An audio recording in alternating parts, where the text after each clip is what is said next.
Just a quick question. Is everybody seeing the little screenshot that says the New York session will start at 9:30 a.m.? Everybody see that? Okay, good. So we know we're projecting. All right, cool. Very nice.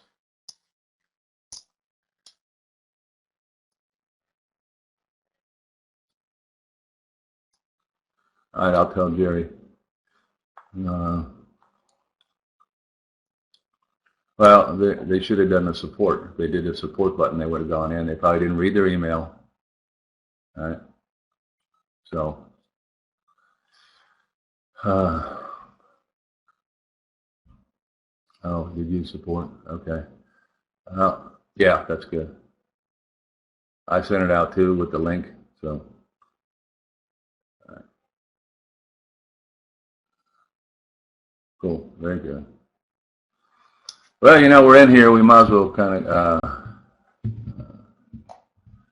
time of this room, 9:30 Eastern time. So,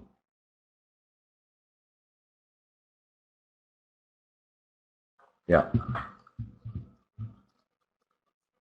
So what do you say we get going? Everybody want to do that?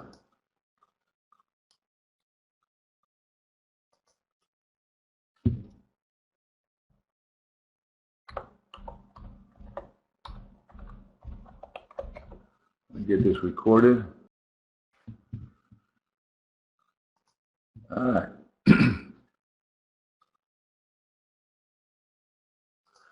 All right, so this is Forex Target Trading training room. It's in a brand new room, so give me a little slack as I learn how to use these tools over here.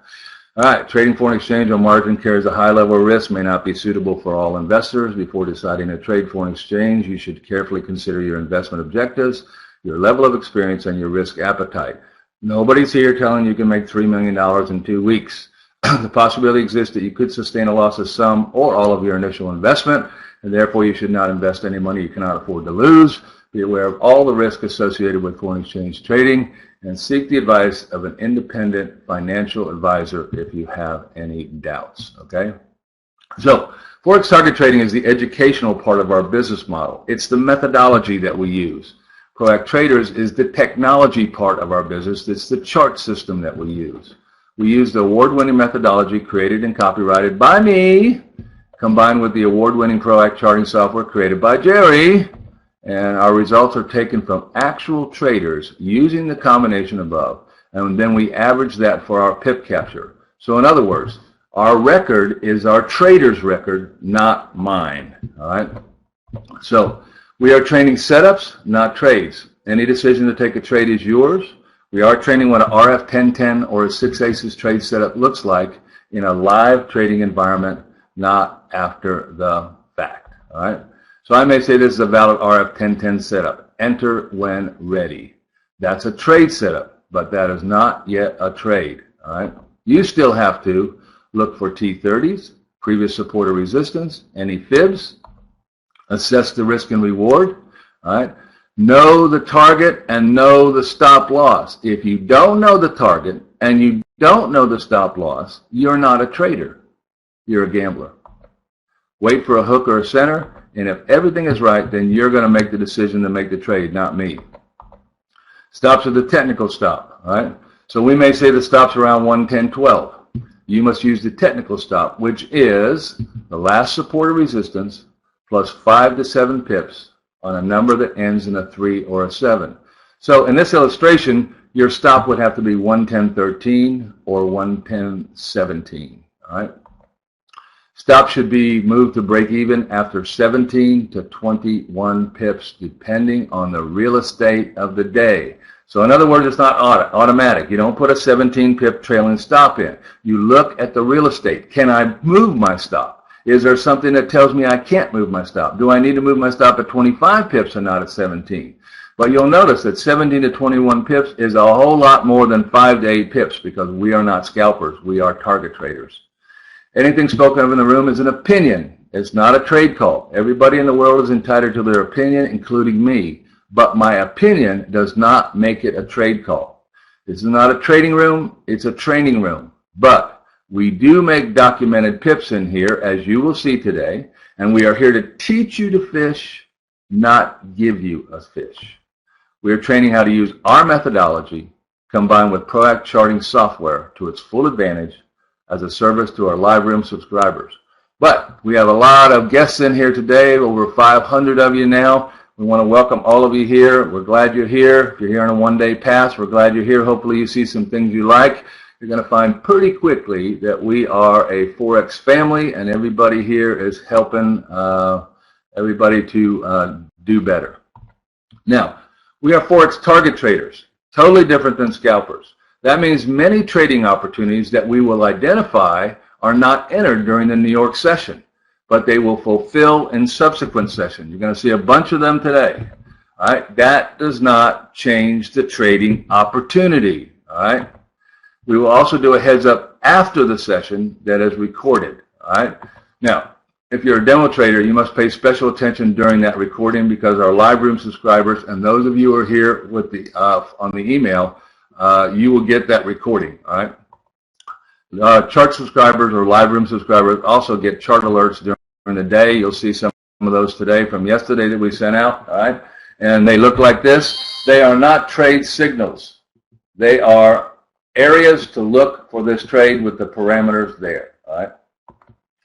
All right, so any alerts, either talked about verbally or sent to live room subscribers, are for educational purposes only. All right, so we don't need to do that. Don't need to do that. All right, so please use your real name, okay? All right, so what is that little ringy thing happening there? I don't know. Something keeps bringing here. I don't know what it is. Okay. Oh, someone leaving the room. Okay, I got it. All right, thank you. All right. So if you have the option when you arrive, please give us your real name because we are a family here, so we talk to each other. When people ask the question, I don't like to say, "Hey, big fat FX." There's the answer. I like to say, "Hey, Pip." This is the answer. All right. So no swearing. All right. Do not click request to speak. Type your question in. No sound, you might, well, I don't have to do that here. There are no dumb questions in here. Make sure you understand. There are no dumb questions. This is a training room, not a trading room, all right? Now, it's not about trading every day. It's about trading that one right day. You make money by waiting, not by trading. Sounds so silly. Nobody wants to believe it, but it's true. You will learn one trade in here, all right? That is the wait trade. We wait for our trade to come to us. All right. So what are we looking for in here? We're always looking for the RF1010 trade setup. All right. It's found on the Royal Flush template of our charts, and we use the two 10-minute charts to enter a trade. All right. We don't trade the 10-minute chart. We just use it to enter. All right.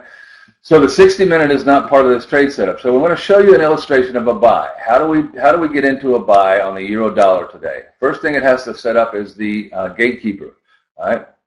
What do we need? I need a blackjack right down here. That's a black candle. Nothing magical about it. It hits the moving average. We turn it black so we can find it. And then we ask that candle to tell us what direction the money's coming in.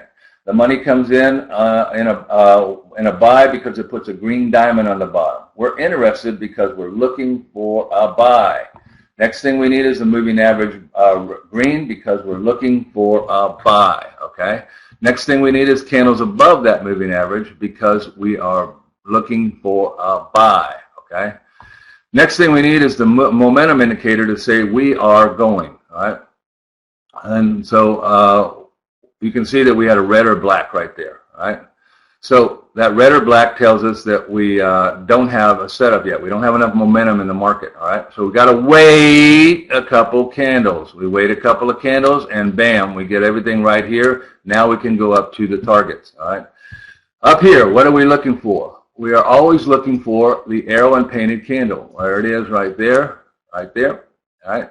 And it tells us the money's coming in a buy. But the RF1010 is a trade setup that is out of the desert. What is the desert? It's the highest moving average and the lowest moving average. If we're inside the desert, we do not have this trade setup. And most retail traders get it wrong and they lose their money in the desert. All right. So what do we want to do? All right. We want to wait until we get out of the desert. So how do we do that? We wait till it pops out. It pops out right in here on this candle right here. Boom. And we will take the very next candle on one condition, that our gatekeeper is in total harmony. So you see the harmony we have to have a trade setup. All right. Here's a little bit more on the trigger. Before we enter, we let it center. Okay. So what does that mean? All right. The trigger candle takes off and goes up 20 pips. What do? Nothing. We wait for the candle to come down halfway or center on itself. We will then take the trade from there as long as we have room to the targets. Very, very, very important. We do not make an entry unless we know the exit. All right. And that's really important because we can get additional trade signals. All right. So here we get another one. Can we take that one? Yes, we can. We have room to the target. Then we get another one right here. Can we take this one? The answer is no, we can't. We're too close to the target. But if you're new, you'd say, yeah, but man, you could grab 5 or 8 pips up there. And yes, you would be right.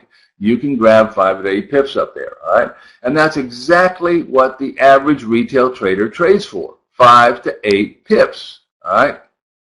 So 5 to 8 pips is what you normally trade for. That means that you have to be right 90% of the time for the rest of your life. 90% of the time for the rest of your life. All right. That's not possible unless you're the greatest trader on the planet. All right. So if you are the greatest trader on the planet, just keep doing what you're doing. All right. But if you're not, then you've got to learn how to trade to the targets. So you make that trade because you want 5 to 8 pips, and the big boys can't make it. They go against you because they got to get away from the target to go at it again. And what do? You say, I got stopped out again. The daggone broker took my stop. The broker did not take your stop. You took a trade right into a target. Should never have done that. All right.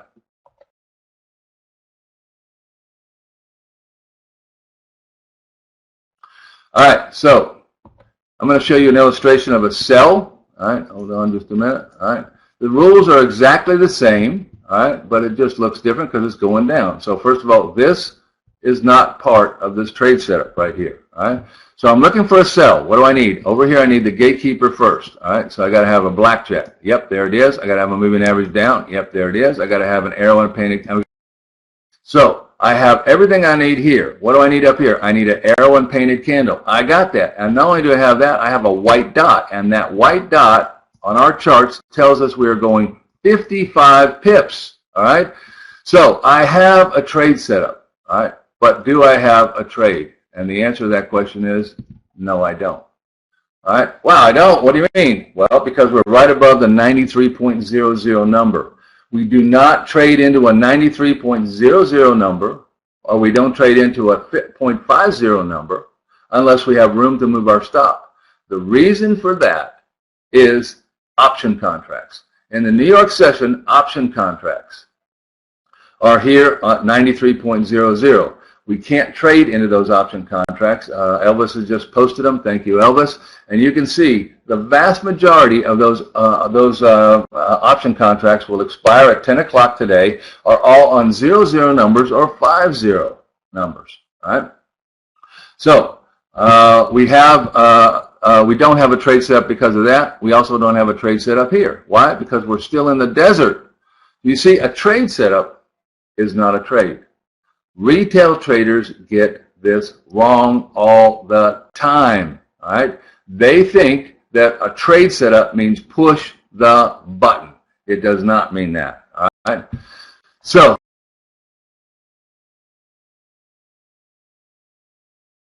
if you're new to our room, I'm going to go quickly through the 19 currencies, and then we will come back on those that show promise. However, this morning we do have a fundamental announcement at 9 o'clock. It's consumer confidence. All right. So what is that? How do we trade an announcement? All right. First thing we do is we got to get flat on any dollar-based currency. Any dollar-based currency that you're in on, you have to get flat. Why? They think it's fine. The market moves 50 pips, and they take you out at 50 pips because that's the first time they can quote you. All right. So you get flat. All right.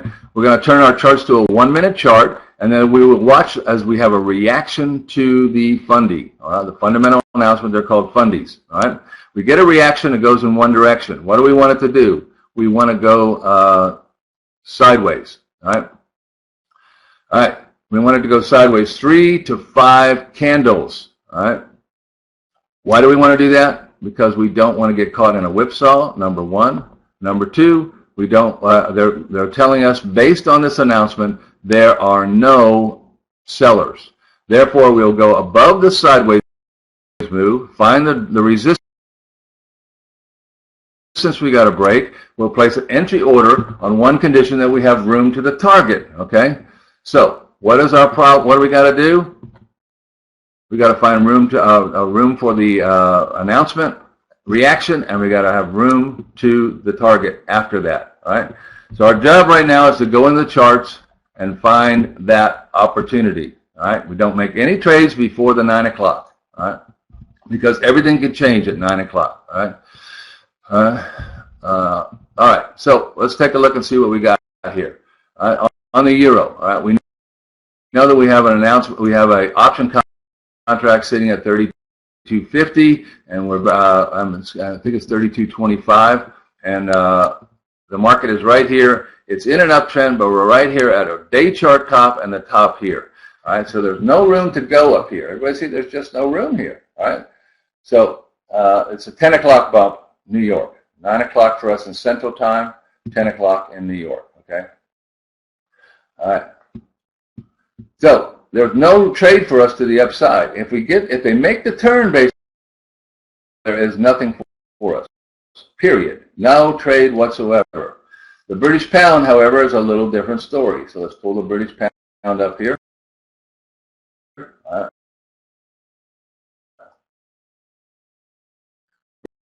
British pound has made the turn as we anticipated yesterday, but they have not broken out of the support. All right. So the announcement would drive it through the support if we get a dollar positive announcement. All right.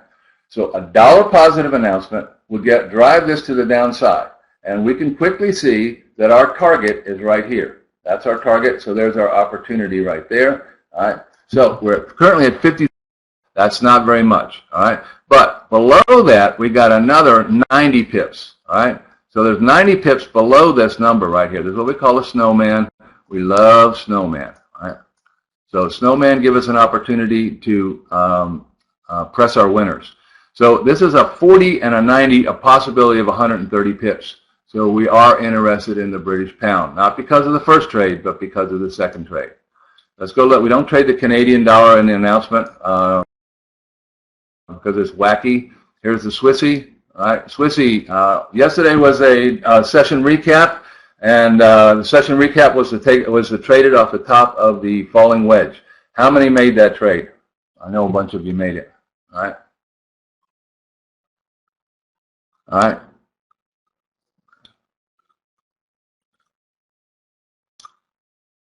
Everybody, how many made the trade? All right. Tell me how many pips. I need to know your pips because that's what we average. All right. Where's the trade? 40 pips. Okay, we got 40 pips from WB. Nice job. All right. 67 for Benny. Nice job, Benny. All right. 23 pips for Bryce. 45 for Tim. Nice job. Anybody else? 46 for Graham. Way to go. Nice work. Nice work. 45 for William. Way to go. All right. All right. So looks like we could count at 45 pips. Would everybody agree that everybody got about 45 pips on the dollar Swissy? Everybody agree? Okay. So dollar Swissy is 45 pips. Remember, it's your record, not my record. I don't count my record. I count your record. Okay.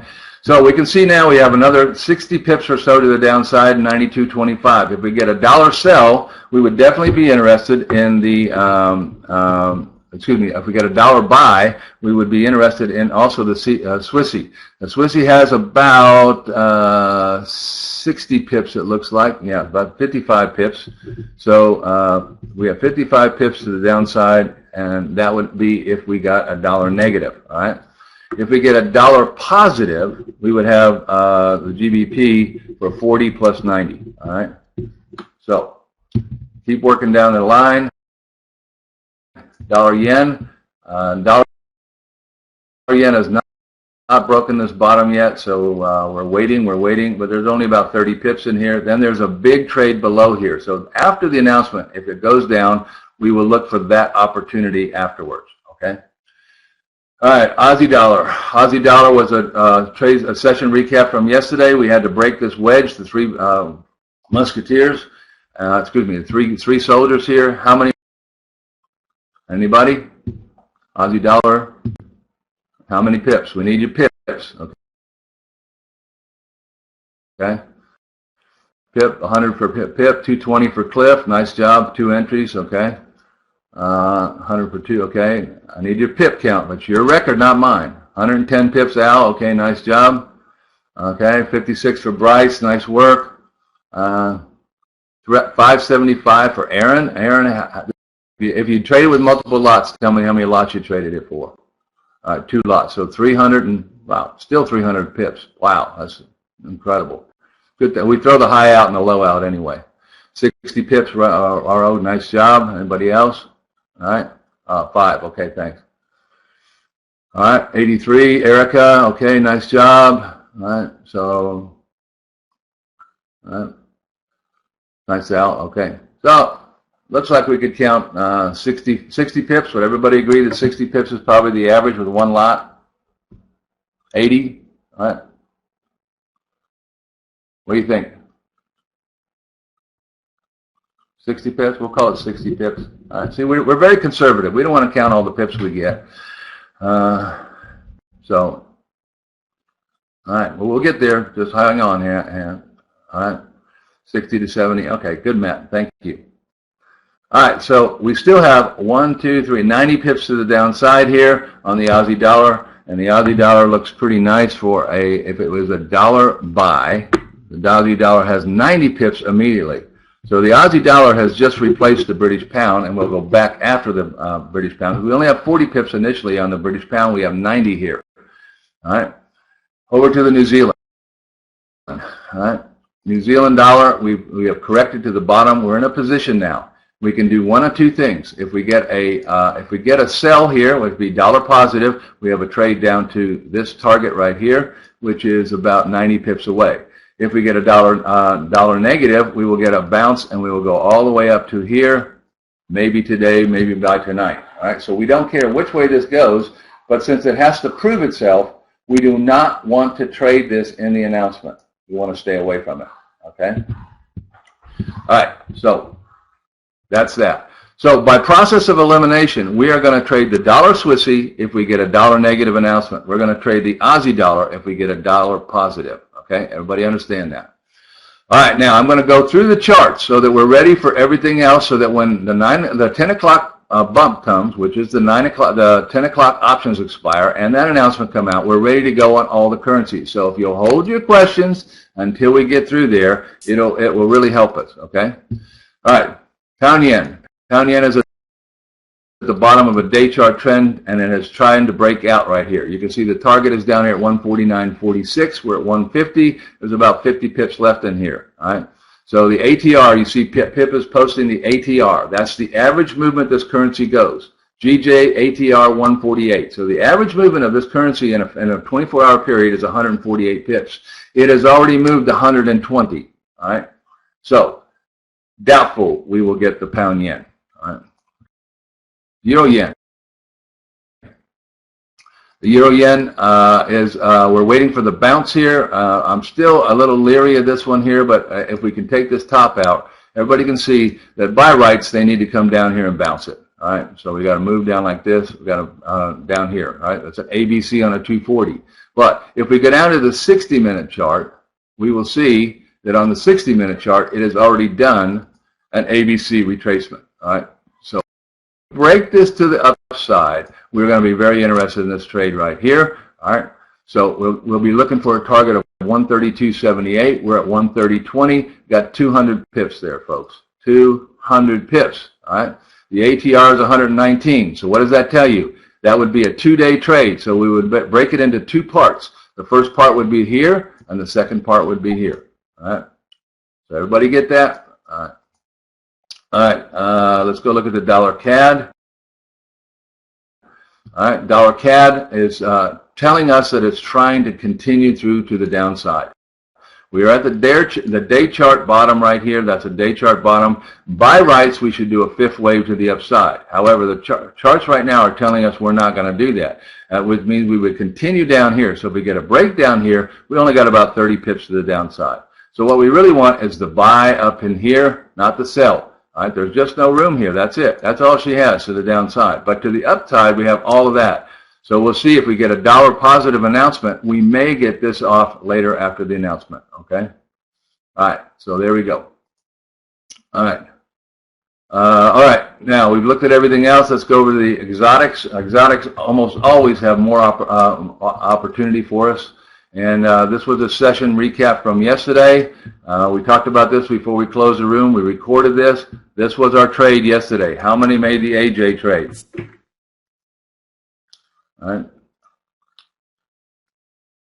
How many made it and how many pips?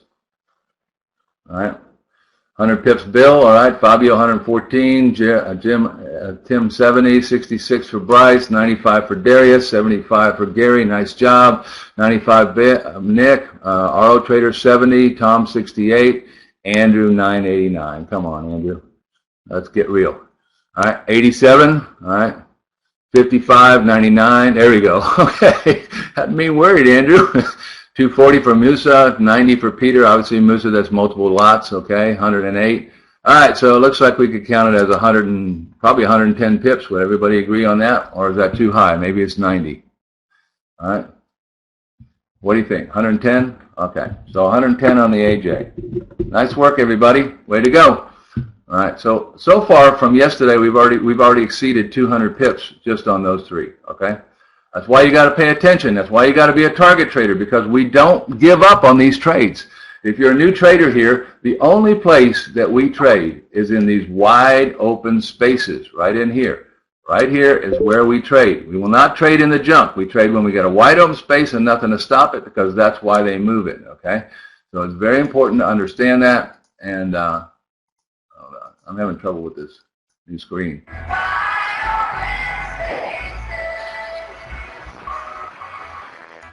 That's where we trade. Okay, thanks. I had pulled it down the last time you said it was too loud, so now we'll pull it up the next time.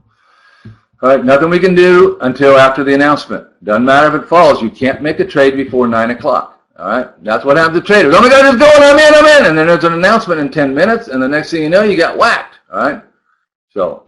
Well, we're going to go back on. I'm just trying to go through them quickly here, Danny. I'm going to go through quickly through all of them, and then we're going to find the one or two that have a good opportunity today, and then we will drill down on those. All right, so just hold your questions so I can get through here. All right, session recap. This was one from yesterday. We're looking for this trade now, all right, up to here. All right, first, this is the second part of the trade. This is the first part of the trade. Everybody see why we had this trade picked. It's a wide open space. All right, how many people made the EG trade? All right, come on now. 37 still in. Okay, Phil, how many pips, Phil? Up 45. Nice job, Tim. 30. Nice job. That was the first part of the trade. 28. 33. Nice job. It pays $1.53 today. Okay, nice. Ron, 35. 43 still in. 30. 42. 40. 20. 45 still in. 35 and out. 29 for Nabi. All right, all right. All right, looks like we counted at 40. 44 still in. Okay. All right. All right, me 60 with 2 entries, Mike. That's nice. Way to go. All right. So, what do you think? I like Tom's number, 44. Does that work for everybody? 44 pips. Got a lot of 60s, and all right. So, 44 pips. Way to go, traders. Nice work. Okay. All right. So, we're looking for part 2 here. We're looking to come up to 82.20, 87.25. All right. So, yeah, 87.25. All right. 55 for Yasin. Nice job, Yasin. All right. All right. You're Aussie. Another one. All right. We have no place to go here unless we get a bounce. All right. So you can all see that we had a big move from yesterday. We're looking for the finish off of this move up here at the 618 fib and the confluence of the trend line right here. There's another 90 pips left in this, all right? But this was a session recap for yesterday. It was also a three-part trade yesterday, if everybody remembers. This was part one, wide open space. This is part two, wide open space. Here's part three, wide open space, all right? So how many made the trade? And nice job. 145 down, 183, 100, 120, 80, 180 Hugh, 216, 98, 45, all right, 64 times 3, Jim, nice work, Herman, 75, 150, and 170 still in, nice work, Herman, all right, about 100 hung, way to go, Yassine, 216, 102 off of it, wow, okay, all right, so, gosh, what are we going to count this one as? Man, all right. What about 158? Does that sound fair? 158, that takes out the highs and it takes out the lows. 158 sound good? We got, Gary did 158. Does that sound okay? Or is that too high or too low? 158 is good. Okay, nice job, everybody. Way to go, way to go, way to go. All right, so we're waiting for this to come up into here. If we get a bounce, we got another 90 pips left to go. All right, nice job, Herman. Way to go. All right. All right, EuroCAD we talked about yesterday. It's trying to make this break, but it hasn't done it yet. It hasn't got into our area we got to get because we got to take this top out. So we may take the top out this morning and we may get up into this area. There's only about 50 pips in here. That's all. So it will be leery about taking that. Okay. So CAD yen.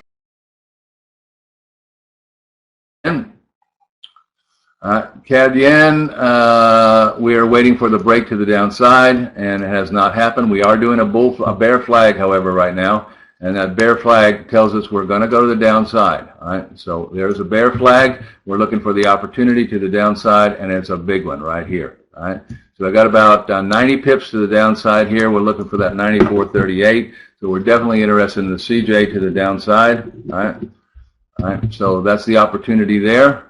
All right. And New Zealand yen. Right? New Zealand yen has broken out, but it's gone nowhere. It did go to our target, as you can see, went right to the target, but there's not much of a trade. There's only 30 pips here. And if we break, we're waiting for a break up to the upside. We're now breaking and hooking to the downside, which tells me this uptrend is no longer in place. The day chart trend is.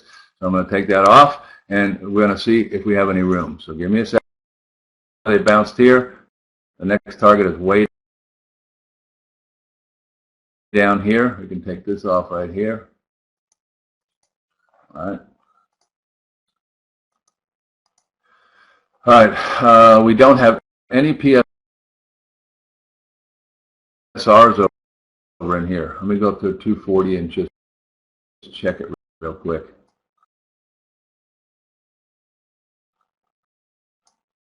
All right. Got to be ready, folks. All right, you see where our day chart trend is right there, and we are now breaking to the downside. We got to get through here, right there. We're through it.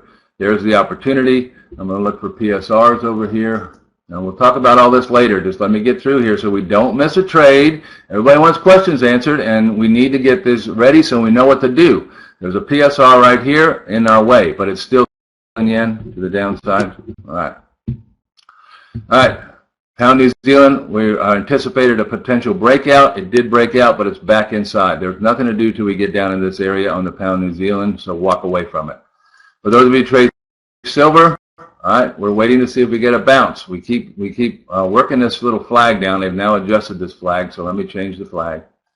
They've adjusted this flag. It's right now it's just a bull flag, and we're waiting to see if we can break the bull flag. Our target area on this chart is up here at 2112 right here. So we have a two-part trade. First part is here, the second part is here, and they're bisected by the trend line. So we don't know if we'll get the second part. Trade one here, trade two. For those of you who live across the pond, you need to trade silver. All right. All right. What are they doing with the dollar this morning? Right now they're buying dollars, but it's just oscillating, waiting for this announcement. We got 7 minutes to the announcement, so it's just oscillating, waiting to see what the announcement comes out. They are buying oil. and they are buying dollars. That means the dollar CAD will stay sideways. It will not be able to move with that kind of a situation. All right.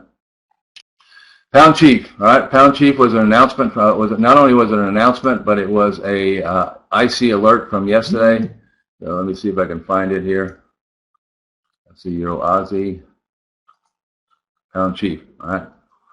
So everybody should be able to see it right there. So the Pound Chief was a sell at 43.28. All right, 42.38. 42.38 was right here on the break of this 270 fib, and the target was 42.73. So we're right here. We've gone to the first target. We're now here at the second one. Why are we trading this? A wide open space. So there was an alert that went to all live room subscribers last night. So what did we get? How many people got it? All right. 88 for Jim. Nice work, Jim. Anybody else? 67, Michael. Okay. Anybody else? 32 on 2, Tim. Nice work. All right. All right. Yeah, live room subscriber. 50 pips for RO Trader. Okay. Need you to use your name, RO Trader. I don't know how to call it, what to call you. All right. All right. Keep going. Keep going. Anybody? So only a few traders made that trade. Wow. All right. Only a few traders. All right, so it looks like we could call it 50 pips. Everybody agree with 50 pips on the Pound Chief? All right. 50. All right. All right, 50 pips. We're looking for the continuation. There's only 30 pips in here. So those of you who are in it, move your stop and hang in here. We're not going to make the trade for only 30 pips. All right. So Pound Aussie, wow. Pound Aussie was also from yesterday. This is a big trade for us. Remember, I told you yesterday, watch for this trade. This is a big trade, folks. You're going to take your trade off the break at the 6,700. If it came down all the way down here, we would take a bounce up here at 6,700. Double your position at 67.55. Double your position again at 68.11. The target was the day chart top. So that was a trade. It was a big trade, and I know a bunch of you made that trade. How many pips did we get? Big trade, folks. All right, 180 Mark, 69 Bryce, okay. It was fundy driven, that's okay. We know how to trade a fund. We're going to trade a fundy here in just a minute. 85, 62, 361, 573 for pip, 481. All right, 333, 1600 times 5, okay, 1665 pips, but 333, nice job. 338, Fabio, way to go. 928, Gerard on 6 slots. All right, only 20, Erica, okay. Daria, 215, 232, 289, 133, 144, 333, 120 pips, 59, 130. Oh, man. So what do you think the average of that is? Holy cow. All right, maybe 150. All right, let's look for 100. I like that, 50, 150. And we got pip traders, way more pips than that, okay? So there we go. All right. That's low, 100, it's too low, okay. So we counted 200. 200 pips. All right, way to go. All right, 200 pips. All right, so if you're new in the room, all right, 232 is Nick's. Okay, let's use 2. I like using that. That's a good. I like to have an actual trader's number. All right. So this is why we're target traders, folks. We don't want to mess around with these stupid 5 to 8 pip trades. All right, just don't mess with it. All right, we're getting a very good correction now. All right, they need to square this candle up. So this will probably come all the way down to here. Once they square this candle up, we'll look for the bounce to the upside again. All right, so break and a bounce. All right, that's what we're looking for right there. That will be another big trade of probably 200 pips. All right, so everybody's waiting for the bounce right now. All right. Good job, everybody. Way to do it. Dang. So I play my other thing.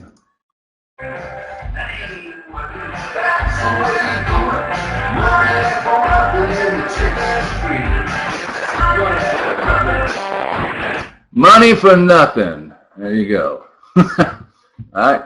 Waiting for the bounce, folks. We get a bounce. We're going to take this trade. So let's put a single line trend line on here. We're very interested in this bounce if we get it. All right, so the G Aussie on a bounce. All right.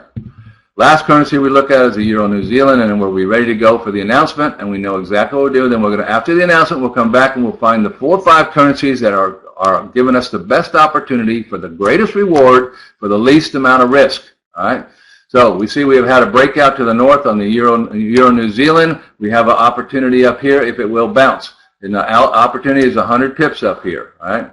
So we'll see what happens here. What are our three musketeers tell us down here? Those are these little these charts down here. 240 says we're going up to the upside. 60 minutes says we're going to the upside. 10 minutes says we are retracing right now, which means we could go to the upside. 240 says we're going to the upside. We're looking to go to the upside, folks. That's all there is to it. Change the, we have down targets right now, so we need to take those down targets off. All right.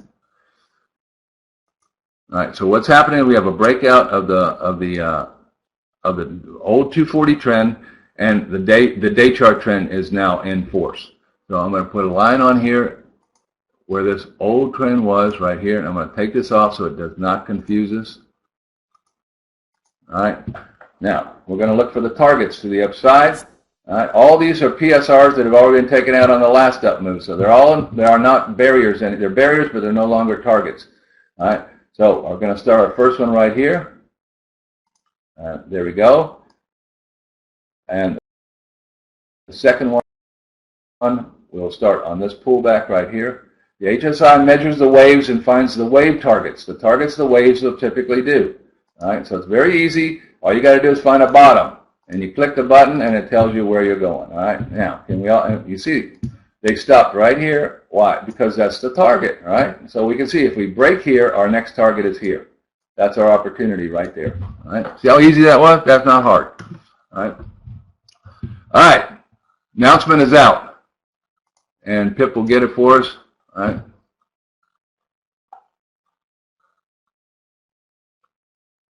All right. You gotta have the lines on the chart so you won't know where the Anybody get the announcement yet? So we know which one to look at. While we're waiting, I'll go to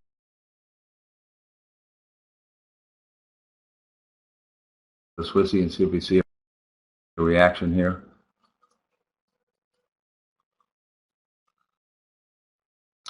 Dollar negative, all right. Dollar negative. We want to trade the Swissy, all right. So it's dollar negative, all right. So we'll pull this chart up here. We know where the target is. It's 892.25. Down to a 1-minute chart here, and we're going to watch them as they move. All right. First job is to take the straddlers out. All right. So all they got to do, they've taken the sellers in right now. They'll then pop it back up and take the buyers out. So the first job is to take the straddlers out of the market. Never ever straddle. You're asking the market to take your money. All right. Why does the market do that? Because they don't know where it's going. All right. That's why. All right. $19 billion of that. A ton of that is sitting in a straddle right here for that right now. So they've got the sellers in. Now all they got to do is pop the buyers in. All right, so let's watch and see if they pop them up, take the buyers in. No matter what, 50% of that money is going to the market maker. All right, and if they can whipsaw them, they're going to get both of them. That's why you stay on the sidelines and wait for the announcement to settle down, and then you take the trade, just like we did last night on the Aussie. That's exactly right. This is the Swissy, dollar Swissy, Ian. Just look up on the left-hand side up here, and you'll see what it says, dollar Swissy. All right. We had already talked about this. We were going to trade the dollar Swissy in the announcement. All right. So the reason we're going to trade that is because we got a 90 pip target, a 70 pip target immediately. All right. So we'll be able to trade this to the downside at 92.80. We'll be able to trade that. Well, let's watch it and make sure it doesn't do that. All right. Yeah, we changed software yesterday. You know, although our normally have 200, 300 traders in a room with that software easily handles, but yesterday we had over 1,000 traders trying to hit it at one time. Just overwhelmed it, couldn't do it. So we moved to this software here. It can handle 1,000 people pretty easily. Right now we got 1,157 online right now. So 1,157 traders in here. All right. All right. We use MT4 typically. All right, we're waiting to see them.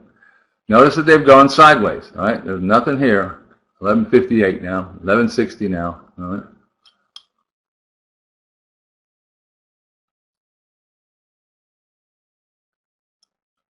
You as a trader, Derek, will have to do that. You as a trader will have to put the lines on the charts. It will find the targets for you, and we're looking for confluence, not just the targets. We're looking for confluence of targets that tells us where it really is trying to do it. Right?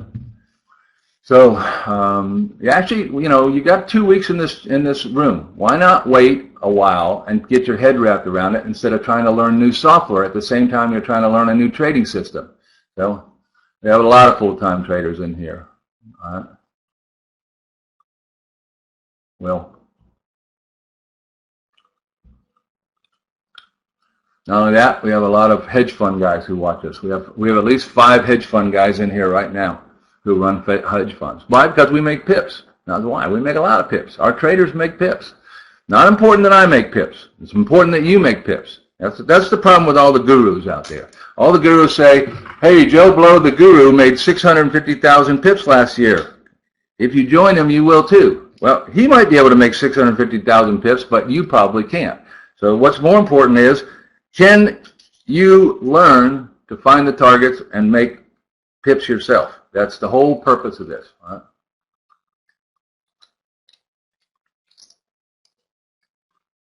All right. I will do that, Derek, but we got to get through this announcement right here. All right. Remember, we're waiting for an announcement. We're looking for an opportunity of 50, 60 pips right now.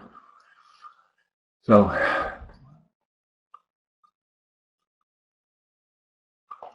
Sean, I am worried about that, but we're going to trade the rest of the wedge. See, we're looking for we got a falling wedge. We're going to trade the rest of the wedge.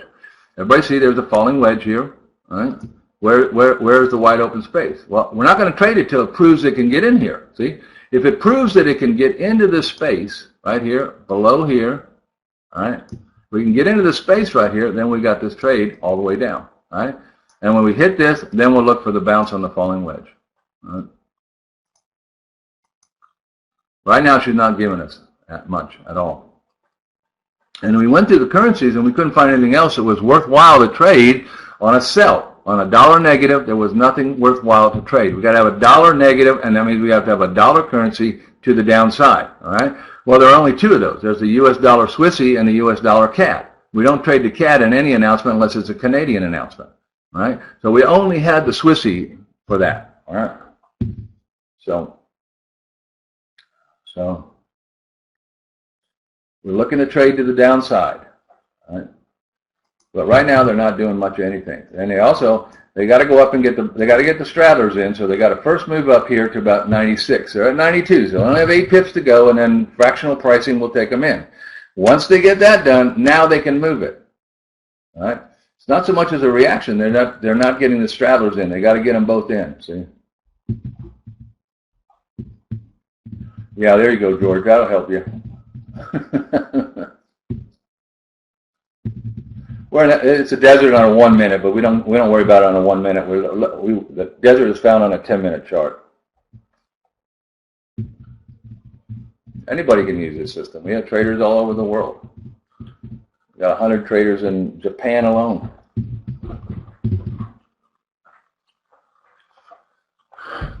Nobody should be trading the euro dollar, John. There's no room on the euro dollar. Plus the fact, the euro dollar is the hardest currency to trade. Why? Because the dumb money is in the euro dollar. Why is the dumb money in the euro dollar? Because it's only 1 or 2 pips to get in, man. And so they trade the euro dollar, all right? Because the dumb money is in the euro dollar. Where are the black boxes in the euro dollar? That's right. So that's where they can get the most of that stops. So we don't trade the euro dollar unless it's absolutely perfect, but we do trade it, right? Yeah, we could trade the UJ. Yeah, you're right. But it hasn't broken yet. So it's got a long way to go here before we can trade it. That was our problem with the UJ, okay? See, it's up here. It's got to go 60 pips before we even get a trade. 60 pips to the downside because there's a bottom right there. So there's the wide open space. Never forget that. We are disciplined. We will trade only in a wide open space. We won't trade there. That's what we're looking for. but we were too far away for that in the announcement this morning. All right. But on the dollar Swissy, we only had to go a few pips, and we would be good to go. All right. So here we go. All right. Now they're taking the buyers in. So now they got straddlers in on both sides. Now they can whack them. All right. That's why you always wait for this to happen. All right.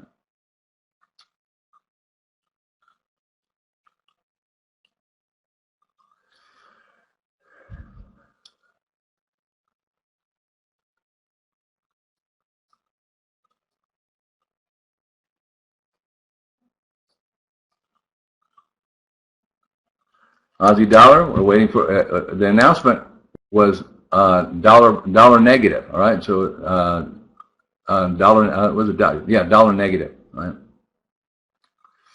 So the Aussie would go to the upside.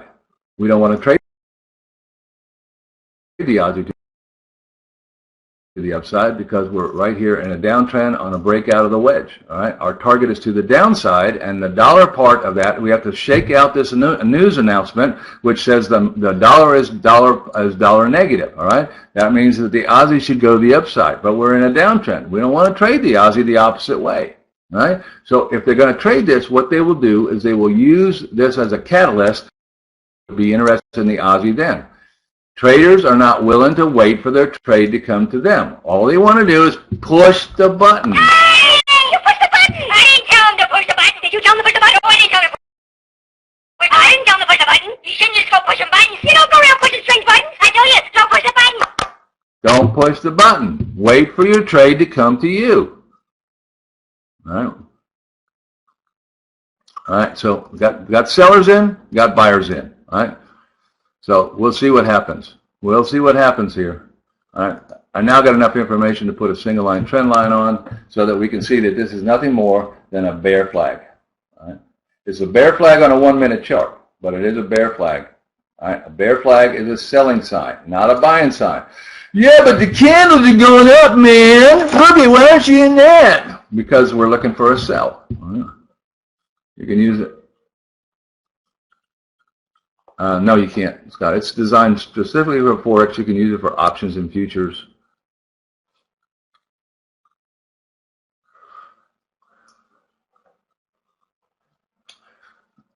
And there's lots of documents. There's lots of videos explaining the trade setup. You know, the best thing is to watch the trade setup videos as opposed to a document. But I have over 200 training videos on our website. So.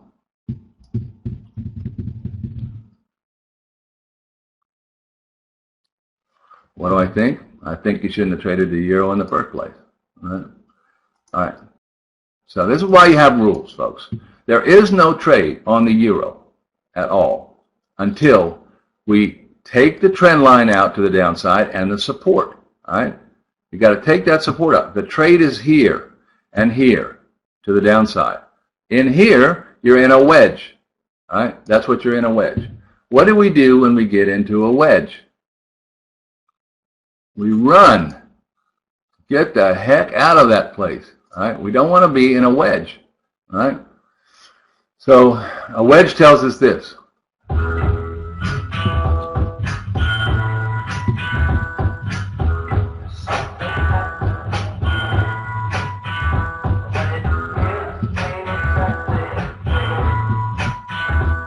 Something happening here.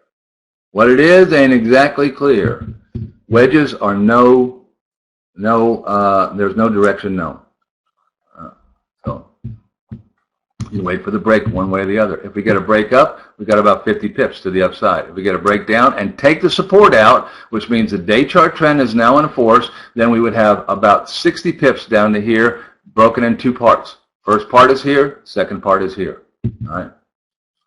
Back over to the Swissy, we're waiting to see if we'll get the turn. All right, now there is no turn. It's starting to make the turn now. We'll see if we get it.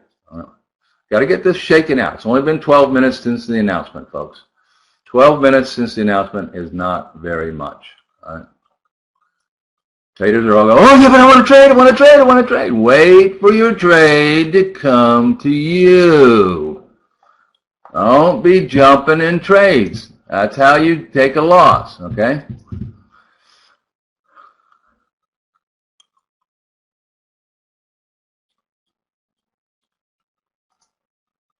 Dollar yen's not moving yet.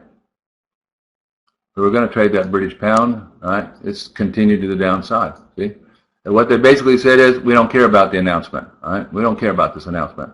All right, you can see we can't trade it in here. There's no reason to trade it into a support, support, support, resistance, resistance, resistance. Everybody see that? Is that a trade right there? That is not a trade, folks. You can see it right there. No way do we trade it into that bottom because that's the bounce point. If you sell it here and it bounces, you're going to take your stop. Right?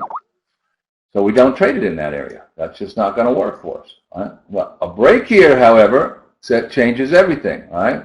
We'll need a break, a hook, and then we'll take a look at it. All right? So break and a hook, and we'll get a look at it then.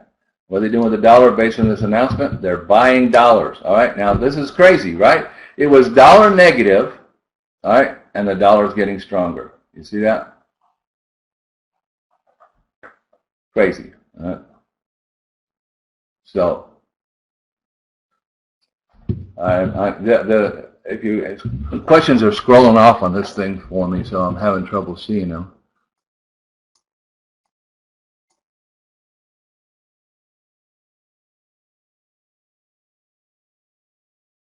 Let me see if I can, I'm going to see if I can make the chat bigger. That didn't help. Maybe it did. Hold on. No, that didn't help.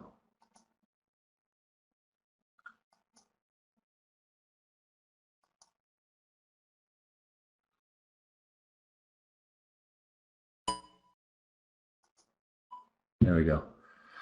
This is my first day with the software. We'll try to figure out how to make that chat bigger, but bottom of the participants up.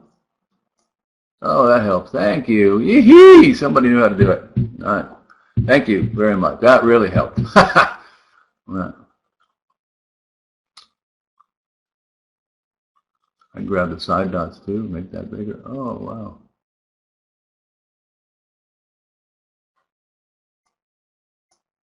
Wow, that helped. How about that? Did that help you? We don't know why it's going up. That's why we wait, Martaza. We don't know why it's going up. There's no reason for that to happen, but that's what they're doing. So,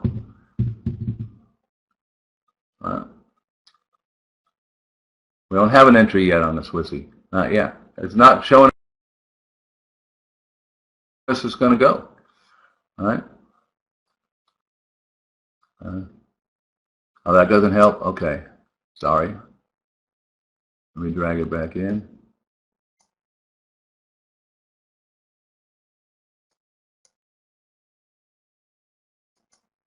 How about that? All right. We're figuring this out as we go. So you use the software separately. We'll trade it, come back down. It's not doing it. All right. So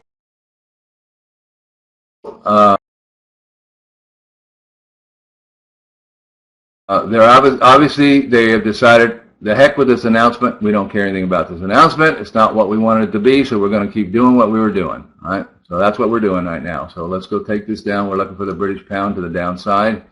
And as you can see, it's trying to make this push. Our target is here. We're too close to the shelf for a minute. All right? All right, so let's go back through and figure out the currencies that we're really interested in trading. We're not interested in the euro. We are interested in the British pound, all right, if it'll pull back. All right, we're interested in that. All right. CAD, nothing to do. All right, unless we get that bounce above that 9,300. Swissy, it's just they're buying dollars. Crazy, but they're buying dollars, so that's the way it works. That means that the dollar yen will go to the upside, not to the downside. All right. We are at a potential bounce point here, so this is not surprising for us. All right. So we can't trade it though yet. All right. Aussie dollar. We're waiting for it to break through here. It is trying to do that. So let's take 9. So we've got about 90 pips here, folks, for this Aussie. All right. Let's take it down to a 60. You can see she's gone and hooked and trying to break right now. All right. We don't trade it until it breaks and hooks back and goes. All right. It's got to take this bottom out and then hook back up. All right, so we'll take this down to a 10-minute chart. You can see the momentum is coming in to make that move. Everybody see? That's what we call painted candle. right? These candles had no momentum in them. Nobody was trying to drive it. Now the big boys are here trying to drive this thing, right? So let's put a single line trend line across here, and what we got to break. If we break this single line trend line at 63, we'll be into this trade, and we're going to take it on a market order, right? So let's take a look and see what our gatekeeper looks like. All right. So remember, the RF1010 requires this right here. Do we have a black check? Check. Do we have moving average red? Check. Do we have candles below the moving average? Check. Notice the Tom DeMark line is the same as my line. It tells you got to drive. The software puts that on automatically. Don't trade it above this line is what it's saying. Trade it below this line. All right. We got a momentum indicator. Check. We're good to go. Arrow and painted candle. We have a trade setup. Do we have a trade? We have a trade setup. Do we have a trade?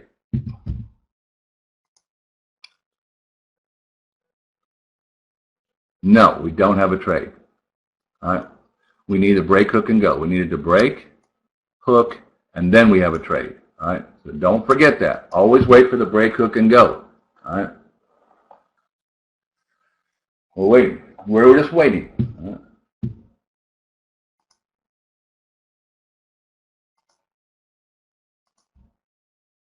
I like this trade if it'll come to us here. It's trying. So somebody keep an eye on that one. We'll come back. So we're definitely interested in Aussie, and it's imminent. So we'll come back to that. Okay. All right, we're going down. We're trying to find where the opportunities are. We've already analyzed them here. The euro yen, if it breaks to the north, we want it. Okay. Pound yen, if it breaks to the downside, we don't have enough room to make this trade. All right. New Zealand dollar, it is broken out. All right. We were waiting for that this morning, all right, to happen. It is now broken out. All right. So we need to hook back. All right. Let's go back up to the 60. All right. So there's the break. Do we have momentum? Is there momentum in this candle? Everybody take a look. I'll make it bigger. Is there momentum in this candle? No, there is no. 50. Can we trade into a 79.50 even number? Can we trade into that? No, we can't trade into it, not unless we have room to move our stop. So we got to get it to push down. Hopefully the 79.50 pushes it back up. Then we take the trade from the bounce, okay? Because our charts are designed to show momentum. That's what they're built to do, is to show momentum. To show when money's coming into the currency, that's when we see it go. All right? And when we see these little white dots, they tell us they're going 55 pips. Let me prove it to you. When a white dot shows up, I'm going to click on that. You see my limit is 55 pips. 55 pips. They went 55 pips, and that's where they exited. Everybody see that? Right there. All right? Here's one to the downside right here. Happened this morning. All right? There's 55 pips from this candle right here. And, oh, got the wrong tool. Sorry. Actually, I don't want to leave that on.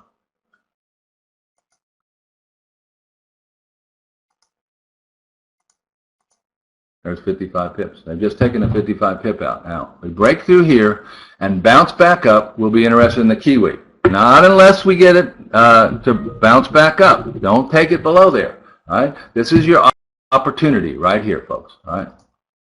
Your opportunity is right here. The reason you put the lines on the chart is so you know where the opportunity is. All right? These are the big boys' lines. Not our lines. They're the big boys' lines. Well, you can learn how to put them on. All right, we have a two-part trade here, which is what we call a snowman. We love snowman because we can press our winners right in here. All right? So there's trade 1 and trade 2. How do we trade that? 1/3 of our lots here, 2/3 of our lots here. That's how you trade it. So that's what we're waiting for. We're waiting for that break, hook, and then go. And we'll move our stop here, and we'll double our position below 7,000 for this target right down here. So 2 trades. All right, if we get the Kiwi. I'm interested in the Kiwi a lot right now. Not here yet. It's not where we can trade it. All right, it's a trade set. It's not even a trade set. We don't have even momentum in this candle at all. Check out the euro. All right, euro is that's a euro pound. Euro pound, by the way, is a trade setup. All right, so we're looking for that move up to there. All right, euro is now getting close to where we can trade it. All right, we can't trade it till it takes the support out. All right, if you trade it before that, you're not trading technical analysis. All right, you're just trading because I think it's going to go down. All right. All right. Can we jump in a candle? Is this a sustainable trend? Would everybody say that is a sustainable trend? Too steep. Therefore, we know they're going to bounce it back up. Then the trade occurs. All right. We wait for the bounce up. It's going to have to square this up right in this area right here. They'll square it up, and then we'll take our trade from here to the downside. It's already taken this target out. So this target's been taken out. This is the next target. That's the opportunity. That's a bounce spot. We don't want to do it. We hope that it bounces here, squares up, and turns and goes. That's what we hope happens. All right. Well, right now, it's not doing that. So we're waiting. Got to wait. Wait for your trade to come to you. That's it. It's a trend wall. All right. You can see it right here. All right. Reality is that's pretty steep. Let's adjust this trend now. And let's adjust it to here.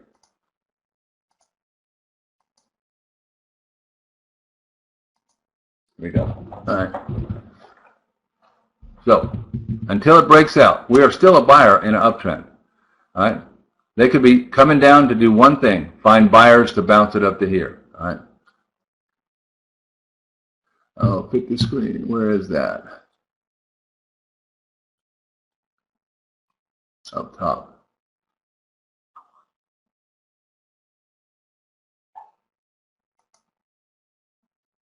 Does that help?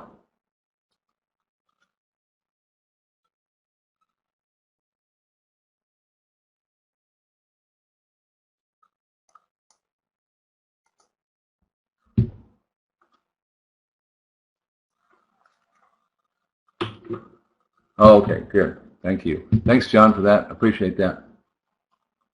We're waiting for him to square up. It's not a percentage, it's a square up. All right. If you don't understand square up, there's a tutorial on our website that does that. All right. All right. So, yeah, it looks like that, doesn't it, Rick? But that's how you define the areas where you trade. You see, these barriers, every place there's a line, that's a place that if you trade into that line, you could get whacked. And that's what happens to most retail traders. They don't do the work. And so they trade right into a line, it bounces, stops them out, and they go, "Doggone, the broker stopped me out again." No, the broker didn't stop you out. You had to know where that line was. It's your job as a trader to know that, all right? So we can see now, if I pop this down to a 60-minute chart and open this up a little bit wider, and now you can see, okay, now I can see the wide space because I'm no longer on that 240 chart, all right? So we can see where is our opportunity. Our opportunity is if we can take this support out right here, and we take this upchart trend out, and we break both of those to the downside, our first trade is right here, and our second trade is right here, and our third trade is right here. Everybody see that? We want all three of those trades, but we don't want to take them until it's safe. All right, that's the great opportunity with very little risk. Once it breaks out, it is not out. So we don't trade it. Be disciplined. Don't trade it until you break out, hook, and then go. And then we got a big trade on our hands. We'll see if we get the euro here. Everybody wants to jump in too quick. Instead, that's what happens. You jump in too quick. The currency's not ready to go. You get stopped out, and you go, "Daggone, the broker stopped me out again." No, you were too quick. You're not disciplined. You got to be disciplined. Wait for the trade to come to you. It is not here yet. Right? It's working it, but it's not here yet. Right? All right, so we want the New Zealand, the Aussie, and the British pound, and over here on the majors, on the exotics, we want the AJ. If it pulls up, we'll take it. It looks like it's not going to happen. The euro pound, we definitely want. Those of you who we got 60 pips up here, 60 pips. We're trying to make this move. As you can see, we're breaking into this area right here. Let's take it down to a 60-minute. You can see we're right here. We're getting our pullback. All right, so this is going to be an enter when ready very shortly here. All right, so here's the pullback. There's the break and the hook for the first one. Up she goes. She's now hooked again. All right. We can see where our opportunity is. All right. So hold on. I lost my drawer. There we go.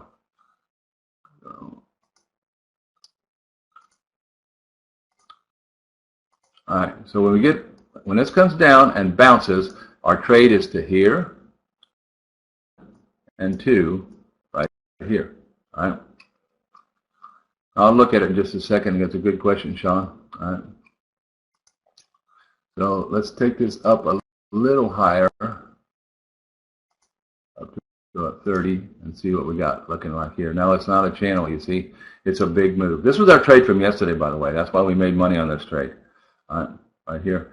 And the reason, you go, why would you trade the euro pound? Okay, because it pays $1.50 instead of $1. It pays 50% more money. So you get 50% less room, and you still make the same money. First target is 87.02. Second target is 87.25. All right, we're currently at 88.80. All right, so we got 50 pips up here. All right, it's a short on the U.S. on the Swissy, but the Swissy's not giving it to us at all yet. All right, so we've got to wait. All right, still working our way down here. Euro Aussie. Okay, baby, come to Papa. That's what we want to see. We want to see this thing bounce. All right, and you can see it is trying to bounce right now. If we get the bounce, we're going to take that Euro Aussie up for 90 pips, folks. That's a 90 pip trade to the next target, which is the day chart trend line and the 618 fib extension. All right, everybody should be able to see this is where we're trying to go right here. All right, and people say, well, why do you have a line on your chart? Because I need to know where that is. If I don't know where that is, I don't know where the target is. See? How am I going to know how to do risk and reward on this trade? It'll be a really good trade because the risk is very low. All right, risk. There's our risk. Here's our reward. Can we make that trade if it happens? Risk and reward. Yes, we can. All day long. All right. I'm getting to it. All right. Hold on. So Euro Aussie, we're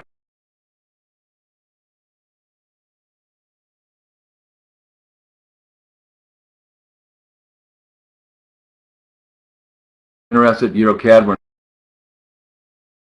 not interested. CAD Yen, if it breaks, we are. New Zealand Yen, if it breaks, we are.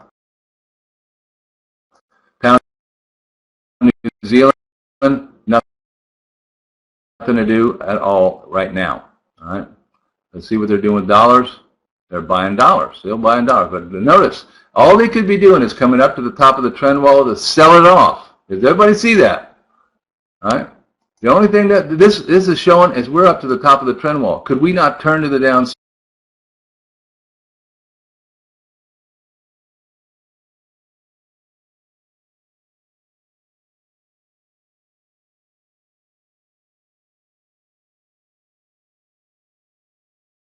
Don't trade into a 4,200 even number. All right. And remember, if you're new to the New York session or you didn't know this, the even numbers are major deals. All right, major deals because option contracts sit on these numbers. All right. So we just had the 9:30 bump. That means the option contracts have expired at 9:30. We now have 30 minutes to run. All right, 30 minutes to run. We're trying to get down to 41.61. If we make the turn here, we're going to do it. All right. So this day chart target has already been taken out. All right.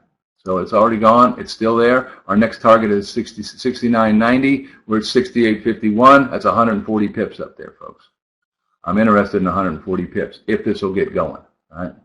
So let's take a look and see what do we got. Do we have our gatekeeper down here? Yes, we do have our gatekeeper down here. All right.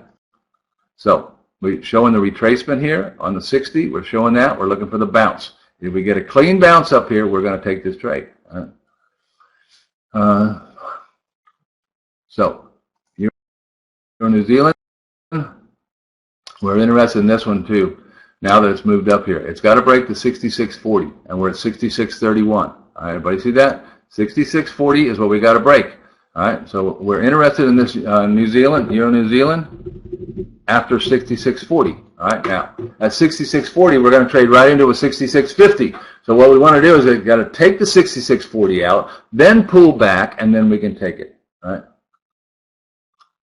That's how we do it. All right, looking for a big opportunity up here in this Euro New Zealand. So it's down to Euro New Zealand, the Pound Aussie, all right, Pound Aussie, and that's imminent on that Pound Aussie if it'll start moving on it for us.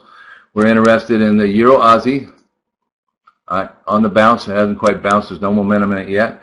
We're interested in the NJ if it'll break to the downside. Not doing that yet, but let's take it down lower so we're ready to go. When we see it, we can see it. You can see the bunny coming in. See the white dots showing up as they're trying to push the currency through. All right. We won't be interested until we break 7,800. So actually, I'm going to take the New Zealand yen off the table. I don't want the New Zealand yen. Not enough room here until we get way down here. All right. The CJ, we are interested because it's got a big opportunity. It is coming down. It's not here yet, folks. Can we all see we're still in a bear flag? We got to take the bear flag out in the support. Then we're interested down in here. All right. Every one of these fibs is where we'll move our stops. All right. The target is down here at 93.88, but we got to have a way to trade this down through here, and the targets are where these Fibonacci extensions are where we will move our stop. All right. All right. So there we go. CAD yen and the AJ. All right. AJ, if it pulls back, it's just not very good unless it pulls quite a ways up, and it's not doing that, folks. All right. We're only going down to 88.59. We're at 94 right here. There's only 40 pips. Let's just blow that one off. The euro, if it comes out, has not come out yet. So we're interested in the euro. If it, all right. Over to the Kiwi. If it'll take this out, we are interested in this one also. All right.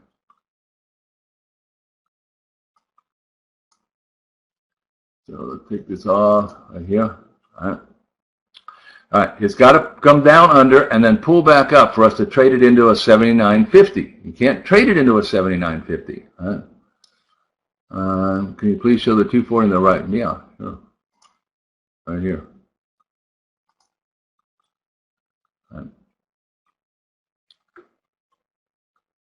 There it is. All right, we've discussed this euro at length, but we'll do it again. All right, now everybody who trades the euro, you need to break this support, and you got to get out of the uptrend. All right, out of the uptrend, and you've got to take the support out. So what does it got to do? It's got to break. How does it do that? It's going to break down, hook back up, and we take the trade there after the break, hook, and then in the go part right here. All right. So there we go. All right.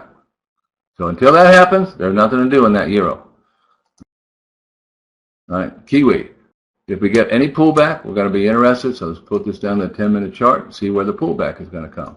Down here, can we already see the big boys? The big boys are trying to push it. That's why there's a white dot here. So we can now mark the 55 pip target. Why do we want to know where the 55 pip target is? Because the big boy can only make a 55 pip target trade. That's 55 pips to there. That's why you put the money in. He had 55 pips. All right. Even. All right. So there you go, John. Exactly. And most traders don't know where the market's going. Therefore, they trade right at the worst place they can go.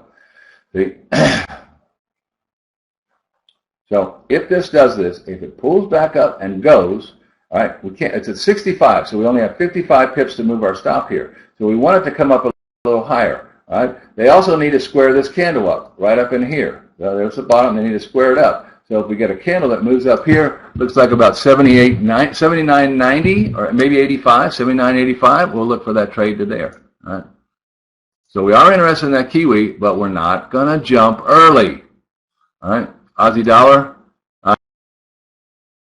We have taken it out now. All right. So now we're ready to go here. Let me make these candles bigger. Notice we have momentum in them. We got a break and we got a hook.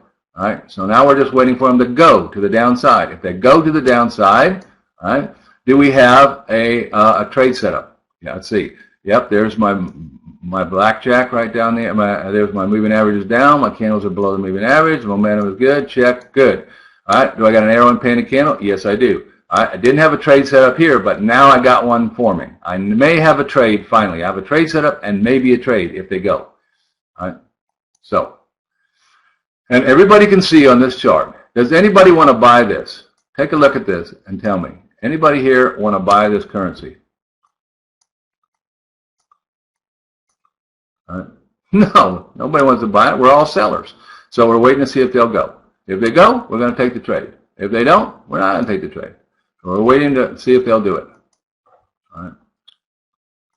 It's imminent. So what did they do? They broke and they hooked. If you don't want to see it live, go down to a 3-minute chart. There's the break and the hook. See that? Now, we'll keep it on a 3-minute chart because we want to nail this entry. As soon as it turns over, we'll nail the entry. All right?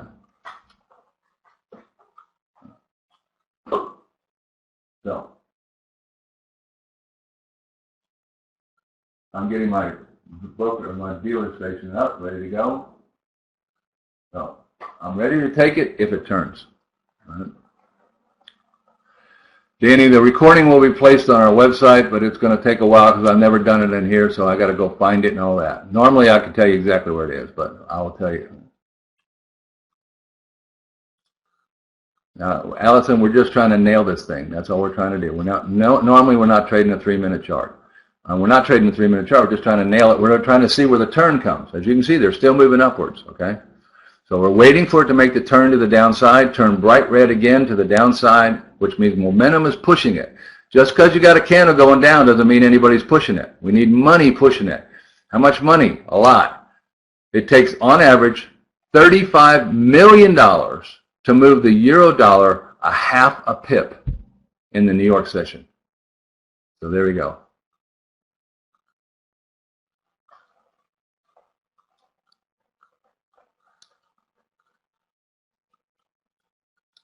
We know the money comes in when we see white dots and we see the candles turn. All right, turn color. Let me make these real big so you can see what I'm talking about here. Can we see right here? Here we have candles. This candle right here is a red candle, but it's black outlined, okay? This is bright neon color. There's no black outline. Money came in right here. This is the candle that the money came in right there after the pullback down. That's a break, a hook, and this is the go part. There it is. Now we're waiting for the very same thing to happen over here. A break, a hook. We can see we got a red candle here. Everybody see we got a red candle there? There's a red candle. Is it bright red? No. They're making the turn, but nobody's putting the money in because the smart traders, that's us, wait for the money to come in. See?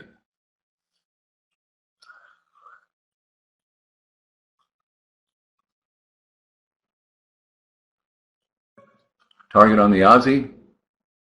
Hold on just a second. The target is 89.79.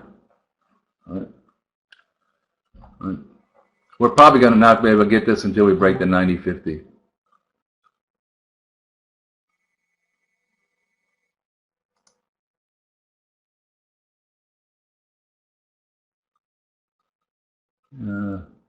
Pip, I just tell them it's on the website. Just say it's on the website, but we're not here to talk about that here. Okay, it's on there. If you want to go find it, you can go do it. But you can get a free demo. Those who want, if you like the charts, folks, you can get a free demo. But you really, really, really should wait. All right, you're trying to learn a new system, and then all of a sudden you start software. That's too hard. You got 10 free days in here to enjoy, soak it up, learn how to trade. And you know, maybe 3 or 4 days from now you can do it. All right. Everybody wants the software because they think the software is going to make the difference. It doesn't. It's the trader who makes the difference. All right. So, all right. Waiting to see if we get some movement in here. Let's take it down to a 3. Again, we're trying to see when the money comes in. When the money comes in, we want to take that. All right.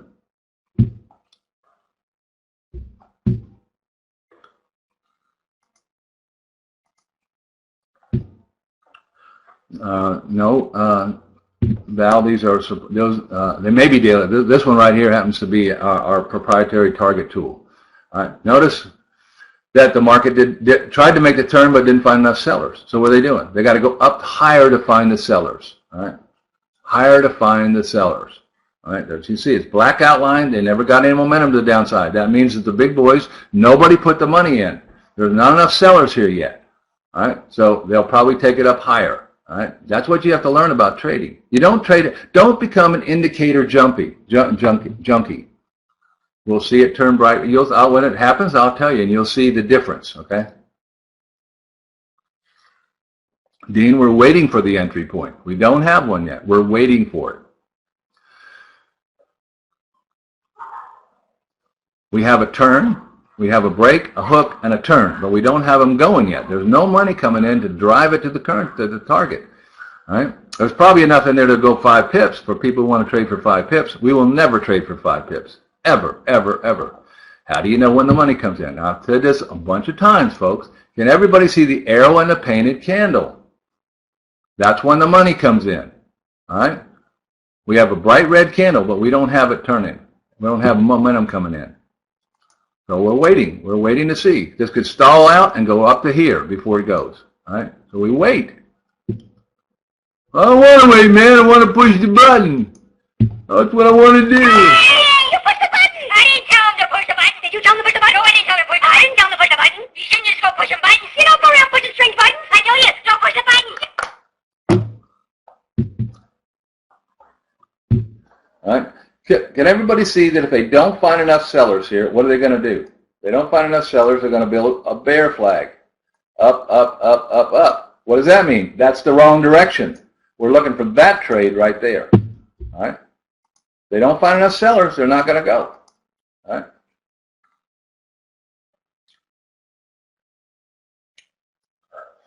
All that is you can get it online. It's Hoops and Yo-Yo, RO Trader.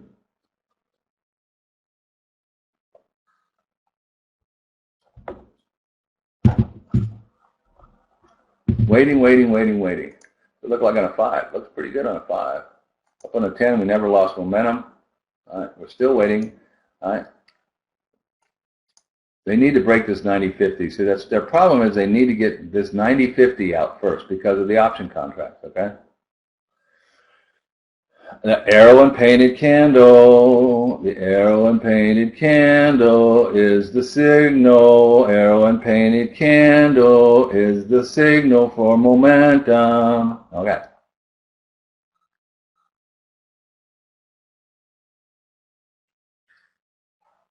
Yeah, if it came up on a bigger one, Steve, well, we're down here trying to nail this thing. And it can go up all day long. Exactly right. That's why we wait for them to prove that they're going to make the trade.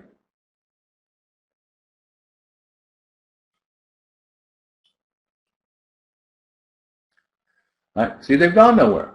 Right? They've gone nowhere. That looks like a lot. But how far they moved? 6 pips up and 6 pips down is all. All right. We'll see the momentum come in if it does. What's the New Zealand doing at the same time? Because we're waiting for this trade also. Identically the same. All right. So let's take a look. Make sure we got our gatekeeper. Blackjack down. Yep. Candles, moving average down. Yep. Candles below the moving average. Yep. And momentum indicator. Check. We're good to go. Up here. Arrow and painted candle. And we also have a white dot here. All right. The white dot tells us the big boy put money in to try to push it through this barrier. So we'll mark 55 pips from here. And it's right there. All right. So it's 55 pips right here in this trade on the Kiwi if we can get it. All right. We're high enough right now, we could get our stop move to break even if we took this right now. Chart, all right, you see, same exact thing. Everybody's leery of making the trade right now. Why are they leery of making a trade? Because the 79.50 hasn't been taken out, and there's probably an option contract in 14 minutes on that thing at 10 o'clock. All right, sure. All right, so they're above the 79.50. If there's an option contract sitting at 79.50, they won't make that move until after 10 o'clock. 11 o'clock Eastern time, okay? All right, now, everybody see the money starting to push in the Kiwi. It's probably going to do the same thing in the Aussie, so you have to figure out which one you want to trade. The Aussie and the Kiwi are both going to do that. This is the New Zealand, the Kiwi, Frank. All right? That's correct, David. Once we see momentum coming in, we got price action right now. See, price action is moving the currency, but there's no momentum down here in a 3-minute chart. All right. New Zealand dollar. New Zealand dollar. And if the New Zealand dollar goes, what is the Euro New Zealand dollar going to do? Because we're waiting for it. It's not moving yet. All right. So, but it's close. As you can see, we're very close here. We've got to be above 66.50 here in New Zealand. On that pound New Zealand, nothing happening there. All right. New Zealand yen, they're trying to break it, but there's not a lot of room here. So the best trade is the New Zealand right now, if we can get it going. So right now, eminently, it's the New Zealand and the Aussie and also the pound Aussie. Let's go look at that pound Aussie. We're waiting to see if we have had a breakout. All right, everybody see we've had a breakout to the upside. All right, that's good news. The bad news is there are only 3 pip candles. See, only 3 pip candles. So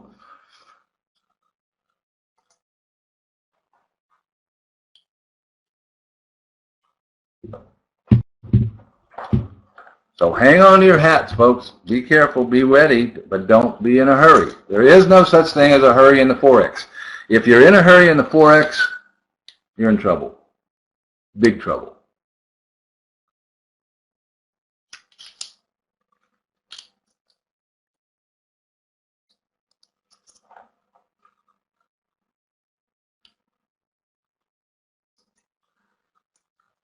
Yeah, we did, Nick. It doesn't work because there's too many false signals, right? The software can find the signal. That's not the problem. The decision to make the trade is not because you got a trade set up. The decision to make the trade is, do we have room to the next barrier? You see that? Software doesn't know where that is because the trader is responsible to put that on. If we get a moment here, I will put I'll do a chart so you can see how we do that. Yes, it will be, Omalulu. All right, thank you, David. Dollar index is at the top of the channel. All right, see, everything can change here in a heartbeat. Right now, we're at the top of the channel. All right, there you go. They have only two things they can do here. They either break out or they respect the trend and go to the downside. If they respect the trend and go to the downside, that's the end of the Aussie, that's the end of the New Zealand, that's the end of the pound, that's the end of the euro to the downside. Everybody see that? So everybody's leery right now. All right, if they turn this thing right here, where they could, and they turn it to the downside right here, and everybody's waiting to see if they'll turn the dollar index. All right, so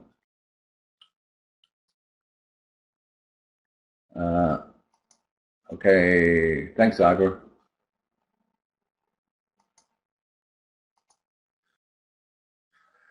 All right, we've come through this bottom right here, and we went to the target. Notice where did they go? Right to the target. All right, we were too close to the target to make the trade, so we couldn't make the trade. All right, everybody understand that? We knew where the target was. They knew where the target was. We went right to the target. The problem was we didn't have enough room to make the trade from where we identified it at. All right. Well, you can see they knew exactly where the target was. That's why we're target traders. All right. So we needed, in order to make this trade, we needed them to break and hook back up and then go. And that would have been our trade if they'd done that. Did they do that? No. All right. So there's nothing to do. It's an opportunity we couldn't take advantage of. All right. And if you jumped in that trade right there, if you jumped in that trade, that was a bad trade. Yeah, but I made money, man. Yeah, but it was a bad trade. The market will reward bad trading occasionally. It will not reward bad trading consistently. No.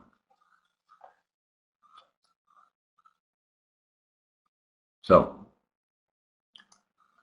if we get a break up into this area, all right, then up in here, we'll put a Fibonacci on here. Our overall trade is down here to this line, maybe here. All right, this trade's already gone.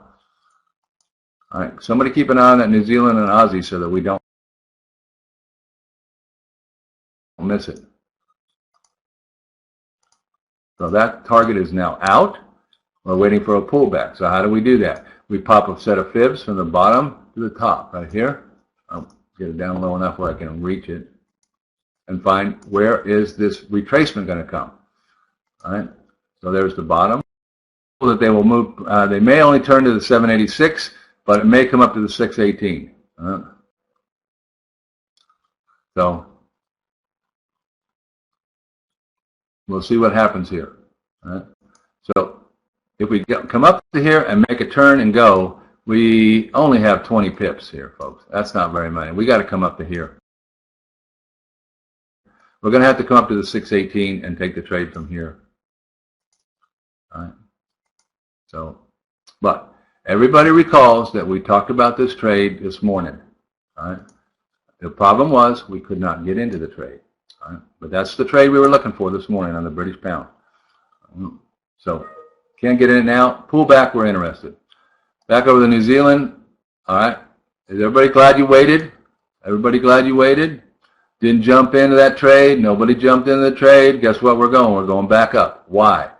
All right. Here's the deal. You need to understand this. All right. When they come down to a level and they can't find enough sellers to break it, they got to go find sellers. Why? Because professional sellers will not sell at the bottom. Professional sellers will sell at the top. So they've got to go up to where the sellers are to make the trade.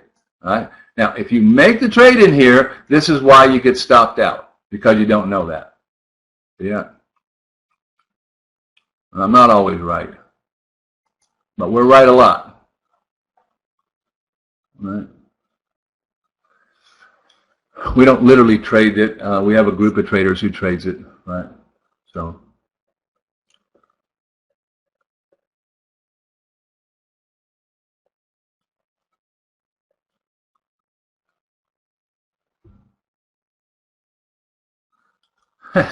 You're funny, Richard.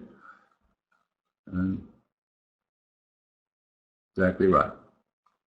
So, and didn't we not talk about the very possibility of them building a bear flag?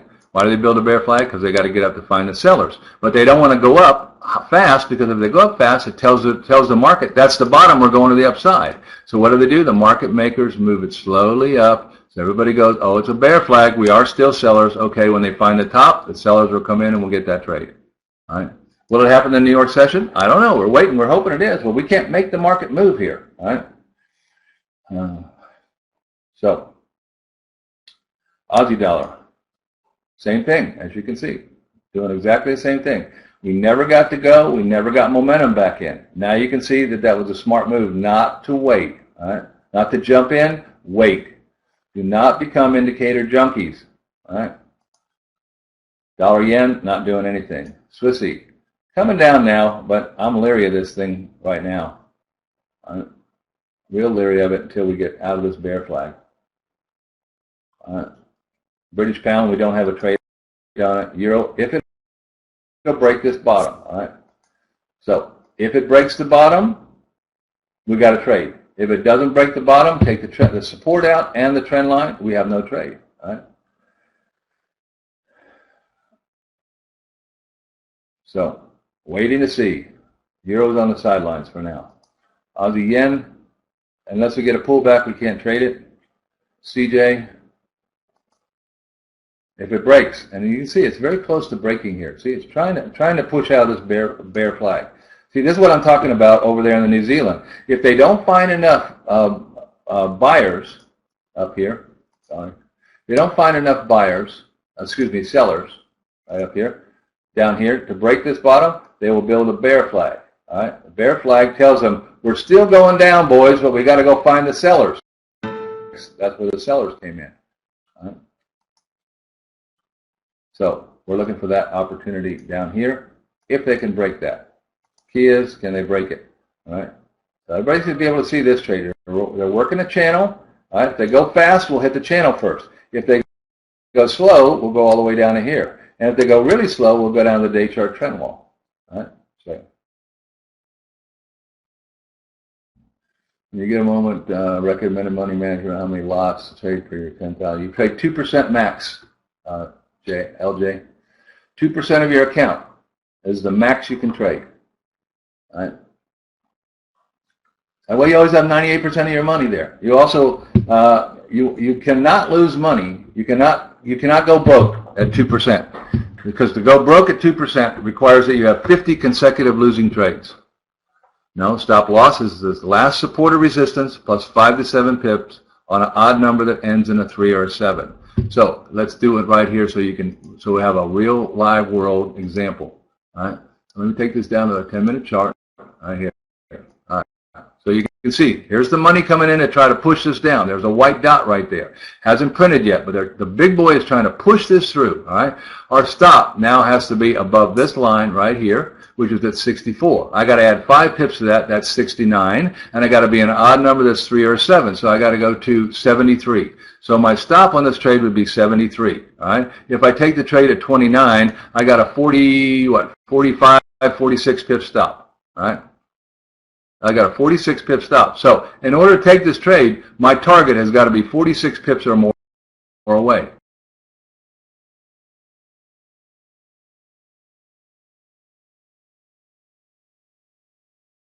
All right. So where's the target? It's down here on the day chart bottom. All right. And we can see that's 60 pips away. So I can make this trade once it occurs. All right.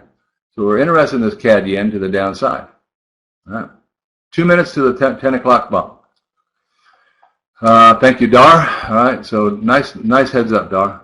All right, so we can see right now, looks like they might turn this thing over.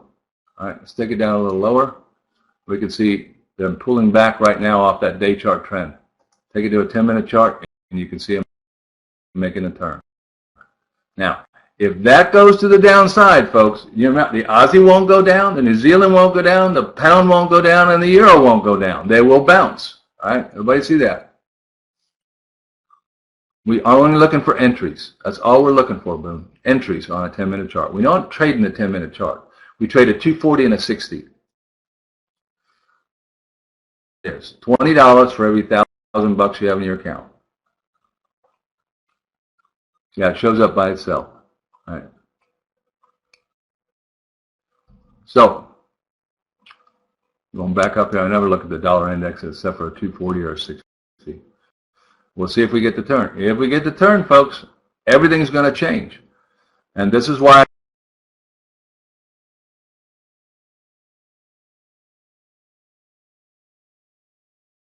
the New Zealand was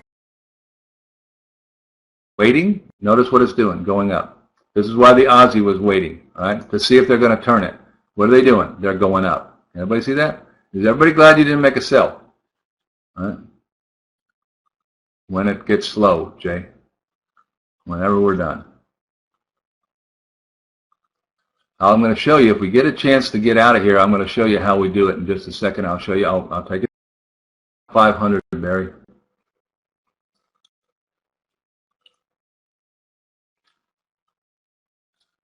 All right. Well, because we don't trade on a yearly. We trade a 240 and a 60, and we enter on a 10 because we're target traders. Boom. We're not position traders. We're not swing traders. We're target traders. We find the area that has the greatest opportunity that we can trade with our small margins, comparatively speaking, and we take the max movement that that thing will give us. All right? So, well, they are stronger, but absolutely they're stronger. But I'm going to hit a day chart before I'm going to hit a yearly. I'm going to hit a 240 chart before I'm going to hit a yearly. So, Fred, that could be, Fred.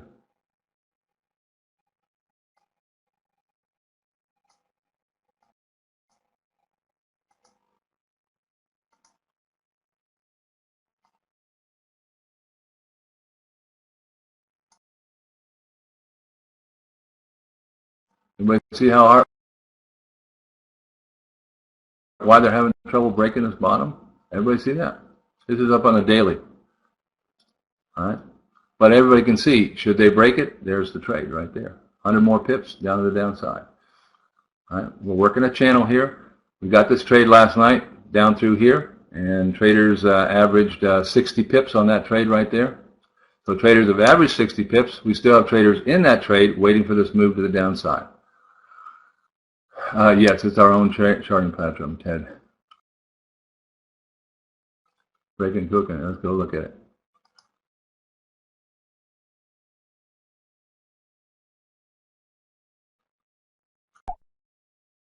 Yeah, we do. We have a break hook. We don't have.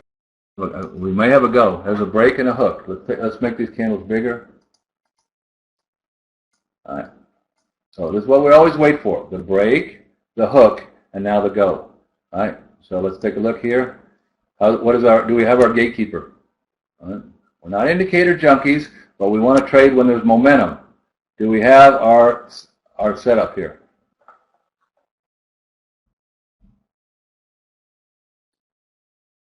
Do we have it? Gatekeeper's not here. All right. We don't have it. So since we don't have it, we don't have it. All right. If this turning over to go possibly down, don't forget they're turning the dollar index right now, which means whatever they've been doing, these currencies will do the opposite. All right. So we got to be very careful right now.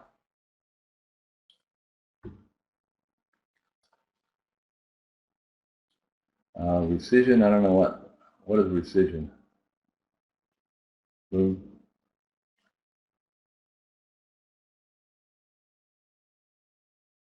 There you go, Anil. Precision. Oh, okay. Well, it's a combination of that. First of all, we don't take a trade unless we have a big opportunity, so we have to define that first. All right. Number two, the currency has to do certain things and be at certain places before we can trade it. Okay. Like for instance, on this one right here. What was the problem here? Can everybody see that stop right there? What was this over here? 68.50, even number. 68.50. All right. So that's what stopped it. Drove it to the downside. All right. We don't trade into those even numbers. All right.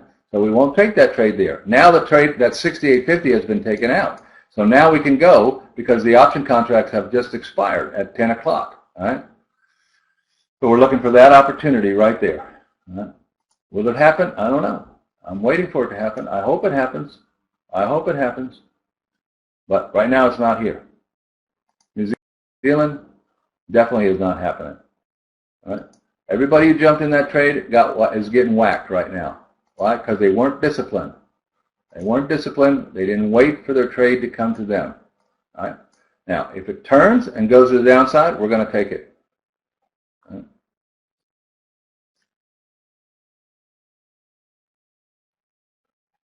There are option contracts every single day on the New York session, every half hour, starting with the 10 o'clock cut in New York. All right. 10 o'clock, 10:30, 11, 11:30, 12. All right. It's in the New York session only. It's not in the London session. It's the New York session. All right.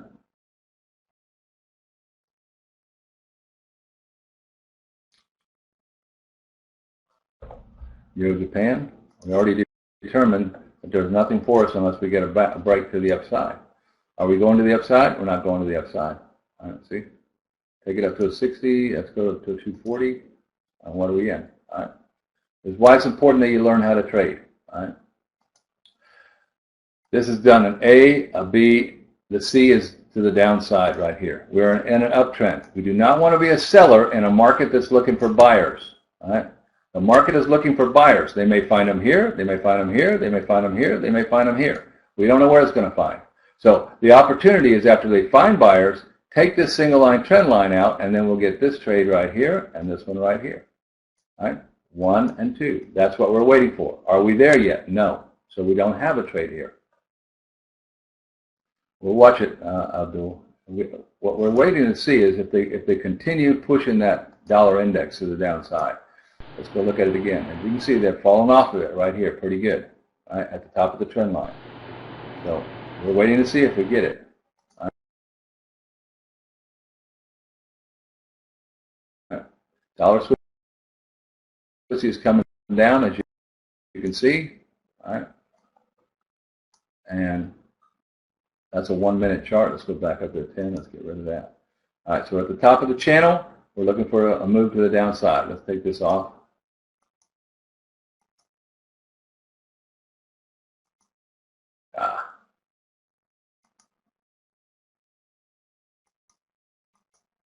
No hurry. There's no hurry in the Forex. All right, to the downside. Everybody can see it. This is the opportunity. Everybody see why we want this trade. That's the big opportunity right there. Huge opportunity. All right. So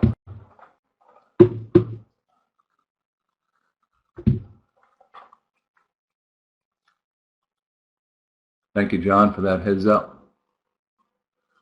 They are. They're right up here. Just look up in the left top. Right up here. All of them are right here in the left top. U.S. dollar, Swissy 240 minute. U.S. dollar versus Swiss franc. Everybody see it? So just get used to looking up here. Right there. U.S. dollar, Swissy. All right. That's where it is. So we're looking to see if we can get this trade off the top of the channel here to the downside. All right. We got to make sure it makes a turn. Because we're in a falling wedge. What is a falling wedge? Is it a buy sign or a sell sign? What is a falling wedge? Buy sign or sell sign? It's a buy sign. It's a buy sign. So we have to be very careful. We don't know if they'll finish the wedge off or not. If they finish the wedge off, then it's going down to here. All right? If they don't finish the wedge off, then this is the breakout point to the upside. See? So we don't want to do that. All right? We want to wait until we get proof that it's going to finish the wedge off. If it finishes the wedge, That's our trade. We're all filing our teeth right now for that trade, should it happen. But right now, it isn't happening yet. All right? It's trying to make the move. As you can see, they're making a turn. Have we shaken off all the bulls? Have we shaken the bulls off here?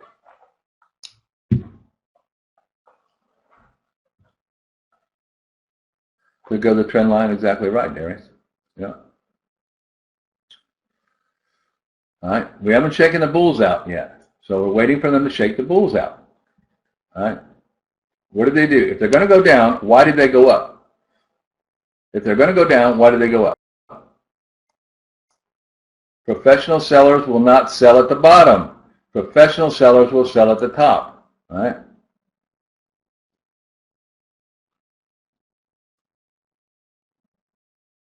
All right, so that's it.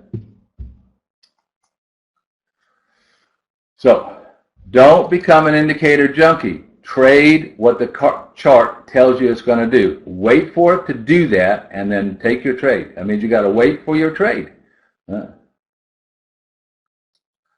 We don't, because we don't trade the indicators. Boom. We don't trade the indicators. We only try to nail an entry with an indicator. We're not trading that. We already figured this currency out. We figured it out on a 240. We're in a falling wedge. We know where the target is. If we get the opportunity to trade to the downside, we're going to trade it to the downside. All right? It does. Exactly correct. The chart contains everything. So we're looking for that right there. All right? It has to prove it. It has not proven it yet. All it's proven is it can go to the top of the wedge. That's all it's proven. The top of the wedge is also the breakout point. All right? So in order for us to know that we're going to come down here, we've got to shake the buyers out to see the sellers. It's not going to sell unless the sellers show up here. So when we look down here in the smaller charts, have they taken the sellers here? No. There's nothing but buyers here yet. So we don't have the opportunity to trade this yet. All right? We are salivating because we have a nice big area, about 60 pips down here to trade. We want that 60 pips if it will do it. All right? So, yeah, Fibonacci, well, no, it's a ratio. Fibonacci is a ratio, Frank.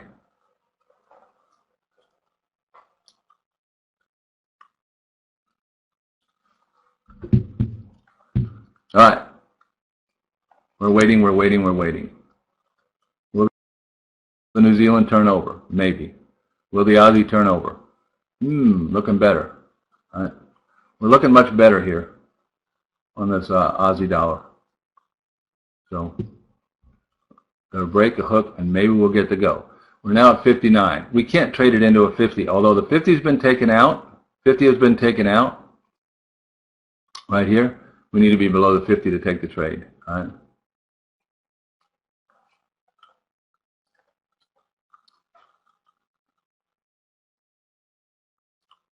All right. Thanks, Pip.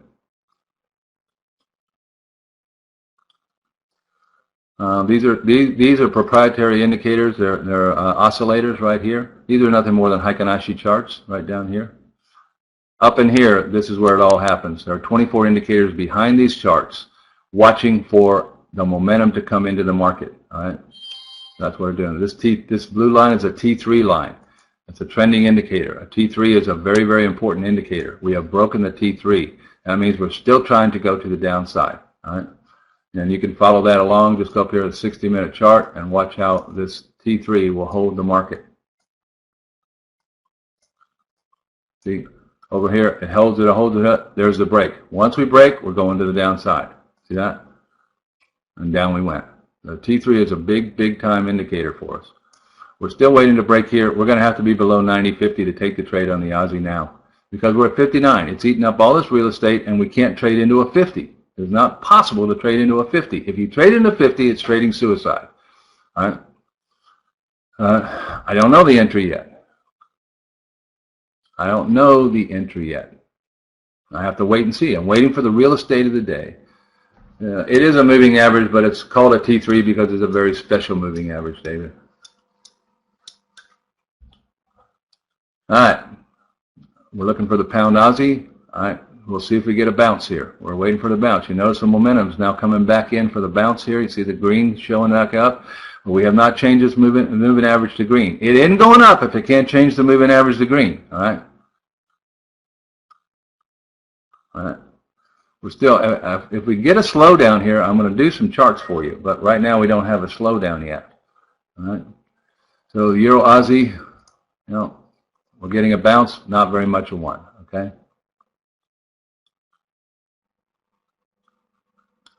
She's the fastest typer in the world.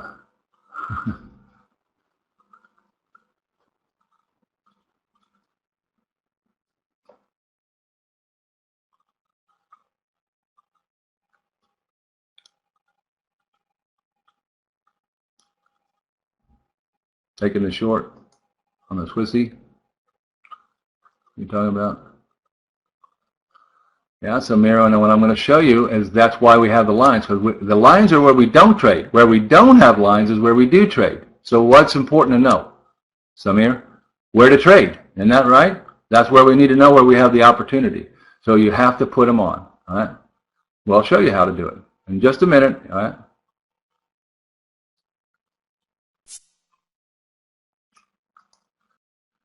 New Zealand not doing anything, Aussie not doing anything, but it's close. But we got to be between 9,500. Somebody keep an eye on the Aussie dollar for a break below 90.50.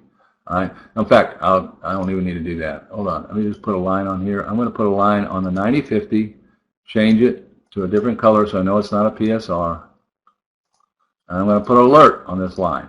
And now I don't have to watch this. I'm waiting for it to hit the 93.50. So I'm going to put alert, and I say I want to be below this price right here. Notify and play me a sound. Now I don't have to watch this anymore. It'll let me know when that happens.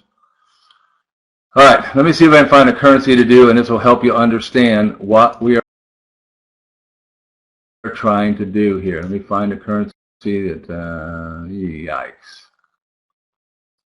I don't want to leave that one. British pound, getting a bounce. We're interested if we get up to 618 on that. Euro dollar. I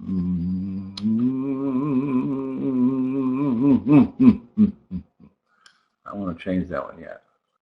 Aussie yen. Yeah, we'll do the Aussie yen. All right.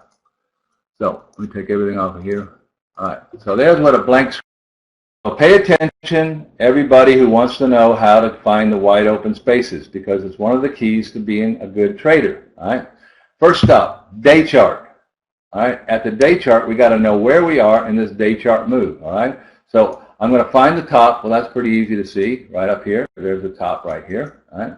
And I'm going to change it to pink because I want to know when I look at it, I know what chart it came from. It comes from the day chart if it's pink. I then create a clone and I drag it down. And I'm just looking left to right to see where the bottom might be. All right? And I can see the bottom is right here. That top, that bottom, and that bottom tells me that's the bottom. Would everybody agree with me on that? Yeah. The other thing I can see is I've got a trend line coming down through here. I'm going to change that to pink because I need to know where that is if we bounce. All right. I'm going to change it to pink so I know where it is. Came from the day chart. And I know that if we bounce, that's going to be a problem right there. All right. So there we go. Now we go down to 240. Everything else we do is on a 240 chart. All right. Everything we do is on a 240 chart. Now, we look for the trend on the 240 chart first. All right. We only care about what they're doing now. All right. Can everybody see that the Aussie yen is so close to the bottom that it's not even tradable? Everybody see that? But we only care what they're doing now. All right. But we may have to go back in the past to anchor this trend. All right. So we can see that if we anchored the trend back here, came across here like this, and then we come down to the bottom and we find a support. All right. Once we find a support and a resistance, support, resistance, then we have to prove the heart line. The market has got to tell us that they know where that heart line is. And you see they told us perfectly they knew where the heart line is. Therefore, we know that we're at the bottom of the trend and we're at the day chart bottom. Anybody interested in selling the Aussie yen? Anybody interested in selling the Aussie yen? That's what we know already. All right. We don't want to trade it. No way. All right. But next stop is we got to put a set of fibs on. And if we know we're at the bottom, we know we're looking for a bounce to the upside. So where would that bounce to the upside is the key. So we put a set of fibs on from the swing low to the swing high. And now these become targets for the big boys up to the upside. We don't buy it yet, Abdul. Advanced traders will buy it, but not in here. We won't do that. All right. All right. So we can see we've also had a 1, 2, 3, 4 is next, and maybe a 5 wave to the downside. All right. So 4 is next. All right. There's waves back here. There's waves here. This is very, very well built right here. All right. So we're anticipating the bounce to the upside. All right. So since I got to find the bounce to the upside, I need to find my ceiling. Where's my ceiling? I don't know. But if I can find the guy who lives above me floor, I will find my ceiling. All right. All right. So I got to go back in the past and find the previous supports, which will be resistance in the future. So I'm going to an uptrend back here. There's one right here. I can see my current prices right here. These supports right here will be resistances going to the upside. I need one candle to the left and one candle to the right, or in the case of twins, both of them, that makes a higher high. So there's one right there. There's another one right here. This one right here makes that higher high. This one right here makes that higher high. This one right here makes that higher high. And this one right here makes that higher high. All right? So I know where those are. But what happens if I break down? If I break down over here and it decides to go down in here, I'll need to know where these are too in case we get a breakout to the downside.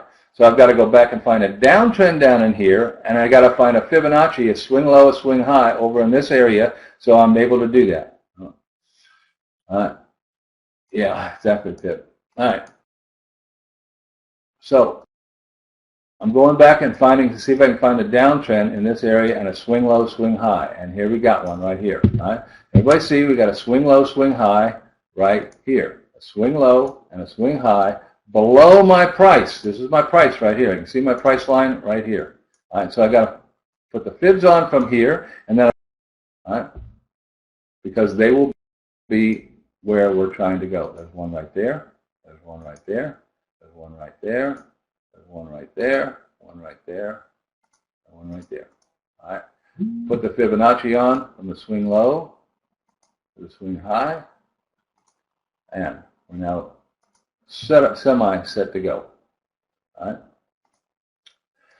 Next stop is to find the HSI. We've got a big HSI from the top of this move. All right, so right here, sell.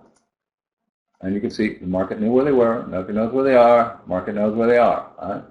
Can everybody see where the trades already existed? Remember, this information came from the past. So everybody would have been able to make this trade right here on the break, hook, and go. They'd have made that trade. That exceeded his ATR, so it took 2 days to do it. But down they went to it. All right. Here's the other opportunity. That's the place to trade. That's the place to trade. See? All right. HSI is a tool that we invented to find the wave targets. All right. All right. So up we go. Here's another one, right? Looking for a 100 pip retracement right here. All right. The second set is right here. 100 pip retracement that does not change the trend. That means the next wave started right here, all right, to the downside. All right.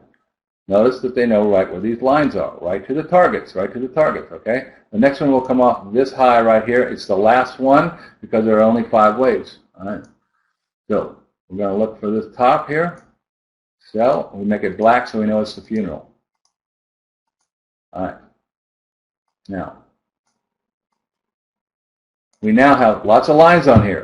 Why is that important? Because if we're at a line, we don't want to make a trade. If we're in between a line, we want to look for the opportunity. All right? Can everybody see why they made this trade right here? When they broke here, and they went right down to here and here. Why did they make that trade? Because the only thing to stop it in here was a 618 Fibonacci. The wide open space. All right? That's why. Yeah, that's the reason. That's where you want to trade. You don't want to trade anywhere else. You don't want to trade in this little mess right here. If you're in the trade, you stay in it. All right? Could we have made that trade right there? Yes, we could have made that trade. It's 50 pips. See? If we break here, we got another one right here. If we break here, we got another one right here. If we break here, we got another one right here. See? Those are the opportunities to trade in. They're the only opportunities to trade is in those targets right there. Those wide open spaces right there. All right? So we always trade in wide open spaces. All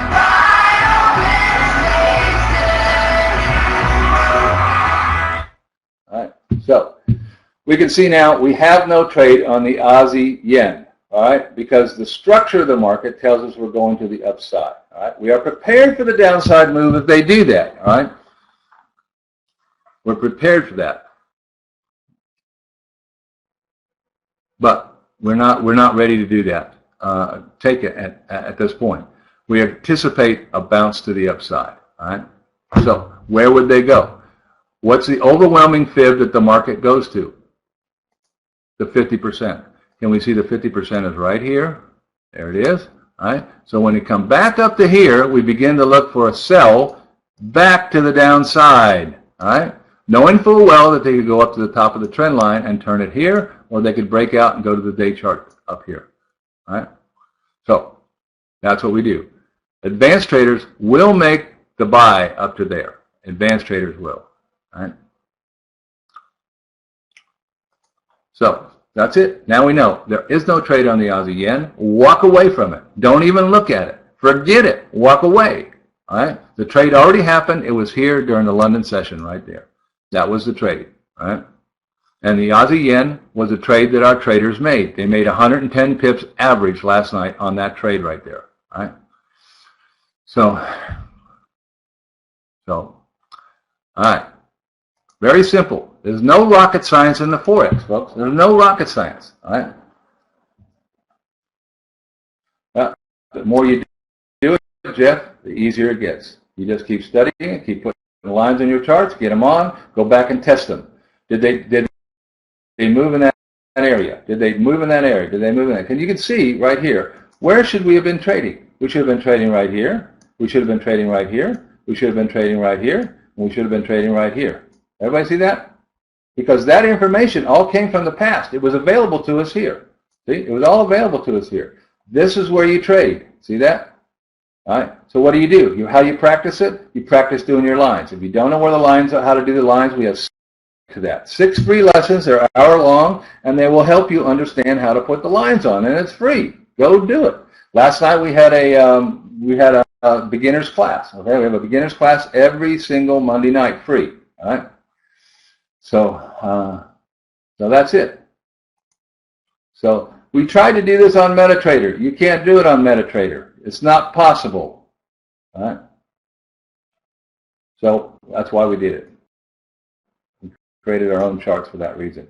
Can everybody see the two trades that we've already made this week were this one right here and this one right here? Those are the two trades we made. We've already made those trades this week. And everybody made a lot of pips. Last night was 110 pips for our traders there. All right? That's how it works, folks. All right? So now when we look at the charts, and you go into the charts and we look and we go over here to this Aussie dollar. Now that you see how the lines got put on the charts, let's go look at the 240 chart and let's see what it looks like. I'm going to scrunch them up so you can see. All right. So can everybody see that the opportunity last night was we were up in here. The opportunity was not until we broke this out and took out the support. When we took out the support, there was the trade. Everybody see it? And guess what? Our traders averaged 60 pips on that trade. That's true, LJ.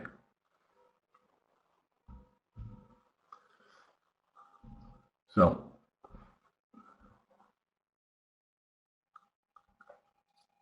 okay, good, Jeff. All right, we can now see where our opportunity here is on this Aussie. Can everybody see that? That's our opportunity. Is there anything to stop this? Nothing to stop it. If it goes, it'll go right down to it, just like here. If it goes, it'll go right down to it, okay? Over here, when they broke this line, they went right down to it. They came back up, went right down to it. Came back up here, went all the way to this one. What do they do? That one and that one again, all right? Then they ran out of sellers, so they come back up to the top, all right? Then we get a little sideways move here, and then what do? We do this one. All right, we start to move in here. We're not successful. Don't have enough sellers, so we come back up here. Then what do? We do this one, we do this one, and this one. Can everybody see? That's where the market moved. That's where the opportunity is. Don't trade unless you're in one of those opportunities. You don't trade for the sake of trading. And that's what happens to traders. They trade because they want to push the button.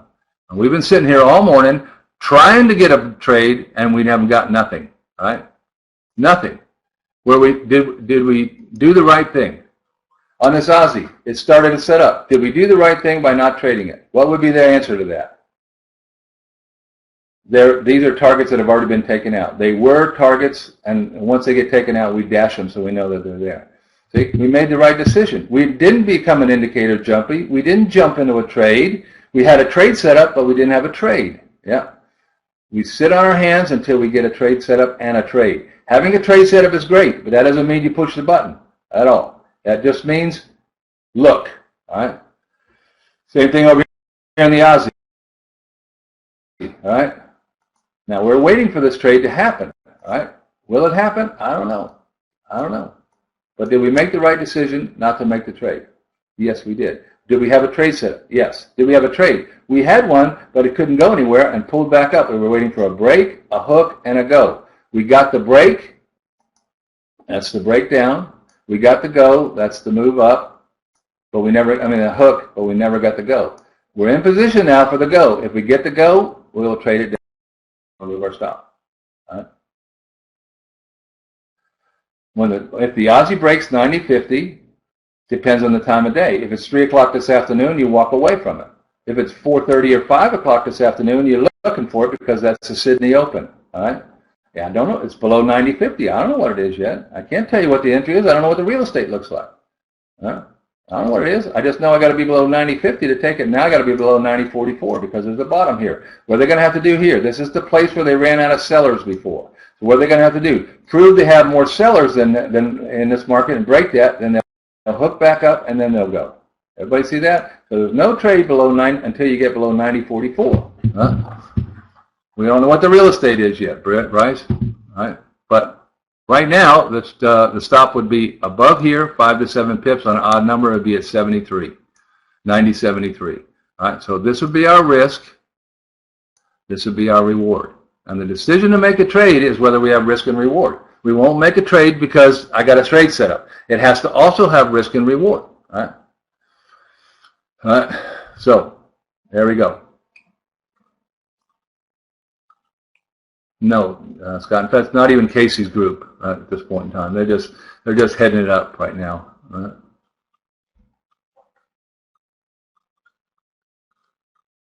right. Both Prentice. If they're awake, then trading to London, they do it. They add manually. If not, they will look at it and put them in a little bit further. You have to put them in a little further if you're going to do if you're going to bed, right? No, stay in, Fadi. I'm using screen marker right now. Yeah. All right. Good question, Bryce. I like that question. There are no dumb questions in here, folks. All right. So let's figure this one out right here, the Aussie dollar. How would we trade this if we get the breakout? How would we trade it down to here? All right. Here's what you do. You go over to, you're up on a 60-minute chart, and you find a swing low, swing high on a 60-minute chart. Now, our Fibonacci retracement key is also an extension key. So we have it built so we can do that. So I'm going to take the swing high to the swing low right down here. All right. And that tells me that I need to move my stop at any barrier. All right. So where's the barrier? I get a break, hook, and go. When I hit the 270 fib right here, I move my stop to break even. All right. When I hit the 9,000 mark right here, I move my stop right above the 270 because that's a bounce point right there. When I get down to here, I move my stop below the 9,000 and I sit on it because I could get a break below here down to here. All right. Does that make sense? You got a roadmap. The chart will tell you where to trade it and move your stop. All right. The chart will tell you that if you'll do the work. All right. What do most traders do? What most traders do is, oh man, I got 12 pips right now. I need to protect that. I'm going to move my stop up 10 pips and protect it. That way I get 10 pips no matter what. They're in an area for 50 pips, and what do?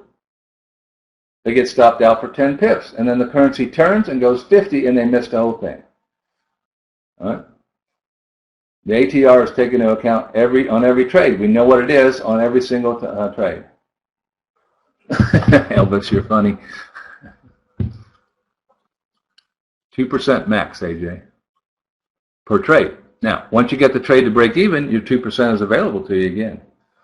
CAD yen is breaking. Okay, let's go look at that. We're waiting for this one. All right, there we go. All right, now, can everybody see what we're looking for? This is the day chart bottom. I take it up to the 240 chart so you can see it. We're working this channel to the downside. We have a breakout to the downside right now. It's trying to break this. All right. As we look at this, I'm going to make it down to a 60, and we can see here, this is the bear flag. They built the bear flag. Can everybody see that we have to take, we're out of the bear flag, that's for sure. But what do we got to take out? All these supports. Because those supports, are they not bounce points? Are they not bounce point?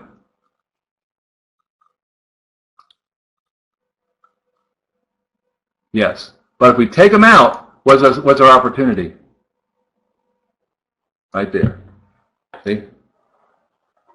Huge opportunity down here. Each one of these lines is 30 pips, called a T30. There's 30 pips, 60 pips, 90 pips, 120 pips. 120 pips in here. Anybody interested in 120 pips? I am. All right. So what do I got to do? I got to wait for the trade to come to me. So I look at the trade and say, what does this currency got to do for me to trade this? All right. Andrew, the most dangerous, the safest trade is the R2 to the R3. That's the safest trade. R1, R2 are difficult trades for the big boys because there's no risk to reward for them. So I know what it's got to do. It's got to take this bottom out right here. That means I got to be below that bottom. Well, when I look at the bottom, I see I'm at 95 right there. That means I'm going to have to be below 95. Okay, I can't take the trade until I can break 95. So the trade is break 95, hook back up, and then go to the target right there. So I know that. I can place an entry order if I have no wicks over here. How do I determine that? I go up to a 240 chart, and I look left, and I look over here and see where are the wicks here, all right? Because those wicks are all bounce points, all right? I can see there are bounce points right here, and then the next one is all the way down here and one down here. Everybody see that? So I got to be below here. Whatever that is, I got to be below there for an entry order, all right? And then I've got this opportunity, and then this opportunity, all right? Now, it's 120 pips down there, all right, on the CAD yen. The ATR on the CAD yen is 107 pips. So that means it would have to reach out to tag it, all right, and it's already done 60 pips. So where's the realistic target for us today? It's 99 today. Where's the realistic target for us right now if this breaks? Right here, all right? We know that's the overall target, but that's the realistic target is the 618 pip. Without exception, LR. Without exception, we wait for the hook and the go. All right? That's because the market does it 98% of the time. 98% of the time. What happens to traders? They see a candle go and they go, oh man, that's it, I'm going to miss it. Fear and greed take over. And fear and greed say, you're going to miss this move and you got to have those extra 12 pips and you enter the trade. What happens? You're now the dumb money because only dumb money sells at the bottom. Smart money sells at the top. So what happens? They come back up here to find the sellers who are up here, which will be me and Pip and John Robert and Michael Anthony and Paul and all of us. And then we will take the trade from here. You get stopped out right here and you go, the doggone broker stopped me out. No, he didn't. You traded a crazy trade. You should never have traded. All right? The hook is for the entry. All right? The hook is for the entry. It's on a 10-minute chart. Graham. Do you ever notice that on MT4 there is no 10-minute chart? Anybody ever notice that?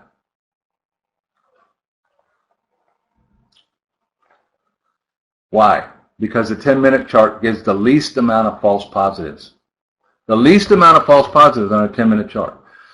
So where are you entering on that? A 5 or a 15.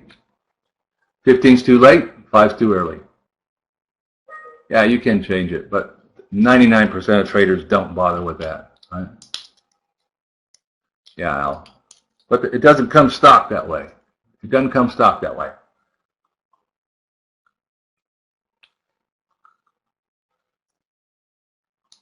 Normally we have 200 to 250. MT5 does? Okay, good. No, we won't enter a trade now. All right? We're going to look at the trades. In 1037, what's going to happen? London's closing, New York's going to lunch. So what do we want to do? All right?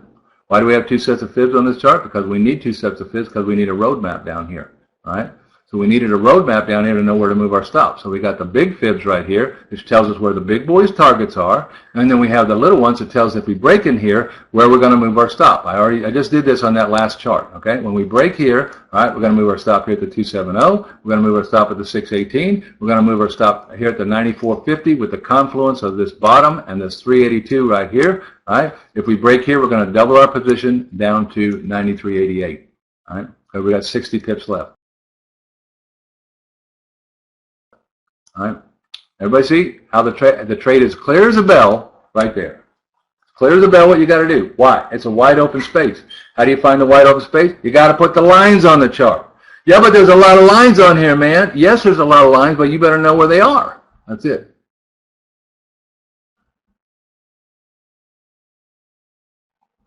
That's the top.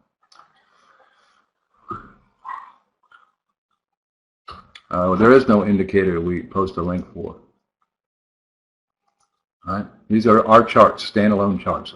All right, so you can see where that entry is. Okay, Bollinger Bands. We use Bollinger Bands, but we don't use them for what everybody else does. Everybody else, we also have a trade setup. All right, so we're looking at we have a trade. Let's go look at the dollar yen. Okay, so here's a normal setup for the dollar yen. Right here, we're looking for this breakout. Can everybody see? We're looking for the break to the downside. There's the wide open space, all right? But if it were to go to the upside, we would be able to trade that because we have a trade set up totally for that purpose, all right? Totally for this purpose. It's very, very small charts. We have to have the 60 going up and green candle.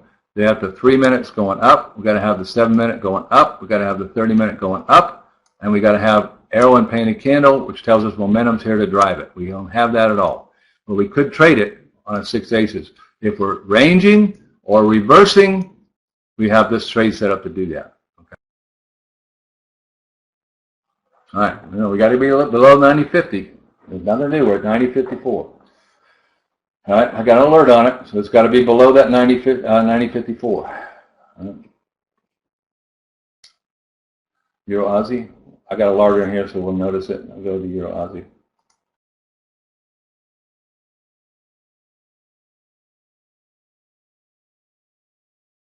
All right, there it goes.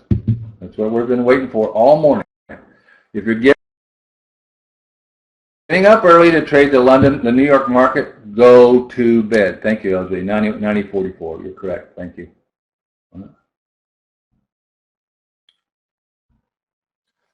Wait as long as you can, Jeff. Wait as long as you can.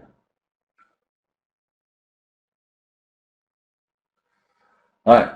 So if we get this bounce, now the Euro Aussie, all right, will do is it will come up here and put a wick above here to tell everybody we're going up, and then they'll just move sideways, all right, like this for the rest of the day until we get to the Sydney market, and then we'll blow and go right up here.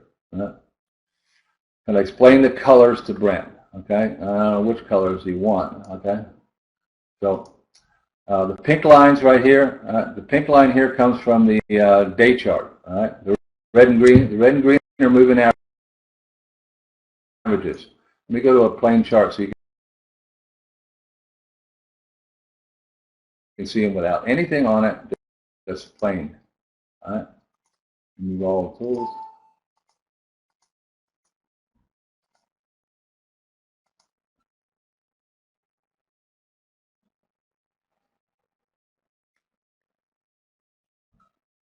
No, we don't. MB. 8:30 to 10:30. Close down. And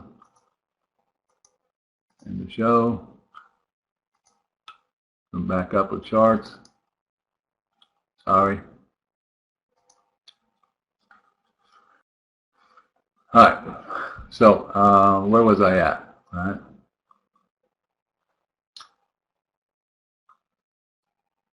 I can't remember. I got messed up here. What was I doing? Anybody remember? Oh, candlesticks. That's right, the color. So we'll go over here to this chart where there's nothing on it. All right. These are moving averages. They are very, very special moving averages. All right. They're not 20 SMAs and 50 and 200 and all that. They are ones that we did took us 2 years to figure out those settings. All right.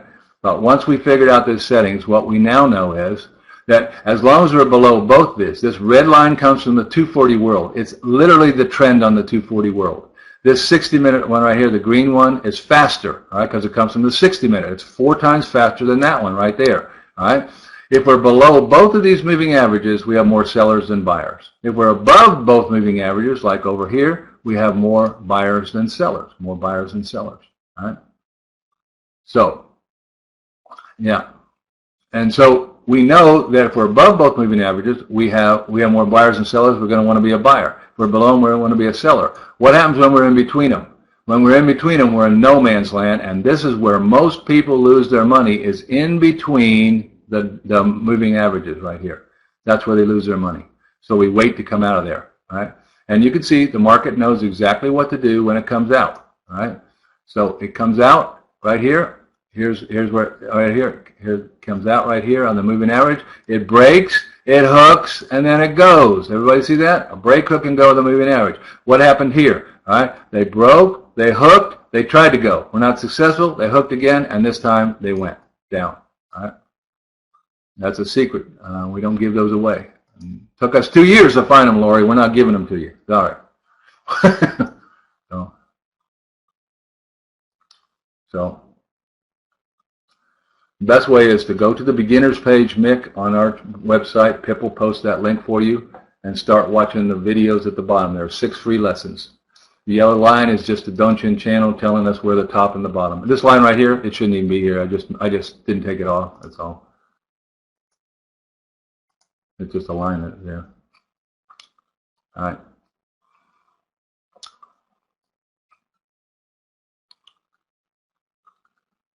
We're not using MT4. We use MT4 so that we can enter our trades. All of us use MT4 or some other program, but MT4 is terrible for analysis.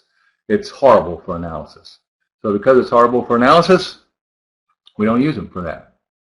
We got to know where we're going. We got to know where we are. See? Yeah, then you sell after the break, hook, and in the go part, you sell. And the go could look different on every single chart. And every time it happens, it's based on the real estate. That's why we need to know we have enough momentum pushing that currency. All right. So this is the most optimum situation that we got, is when we get this right here. All right. We know the white dot came from the 60-minute chart. It's the big boys entering on the 60-minute chart. All right. Big boys enter on the hourlies. Don't believe me? Read a commentary. What does the commentary say? The hourlies are overbought. The hourlies are oversold. That's what they do.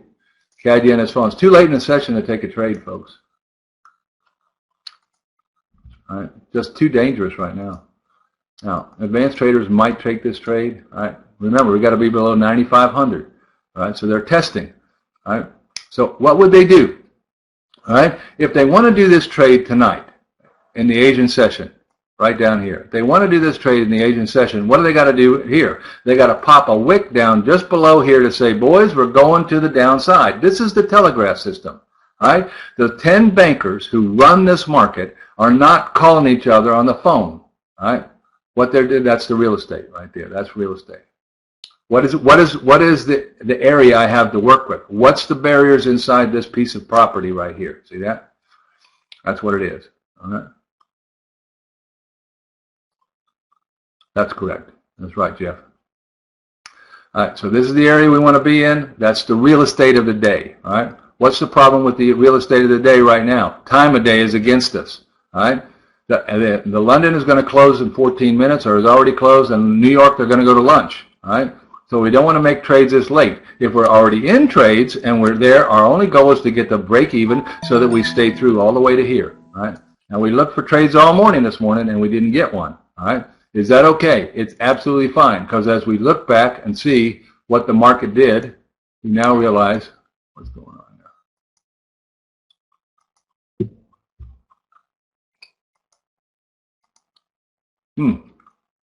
Having trouble here. No, LJ. We're gonna close it down here in just a second. Just give me a second. Oh, there we go. Aussie dollar has hit. All right. See, I got the announcement. It told me the Aussie dollar hit.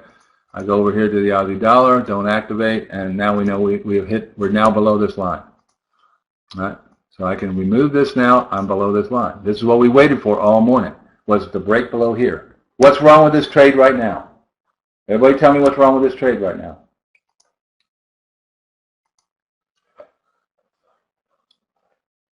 Too late in the day to make this, right? They may break down here like this, and could they not go, has everybody seen them do this before? Have they done this? Oops, sorry, I got the wrong color on the wrong side. Could they do this right here? And then Sydney or in the Asian market go here, right? That's what they did up here. Everybody see that? That's what they did up there. That's what they did up here. Does that make sense? Boom. I hate FXCM. Worst broker on the planet. We actually have an FCM, we can actually add an FXCM feed to here. In fact, I'll do it real quick and you can see. You watch the candles change. FXCM.F. Watch them change. Yeah, that didn't work very well. I hit the wrong one. Hold on. I put the wrong trade in. I want AUD USD. Now there's the candles on our normal feed. It's aggregated.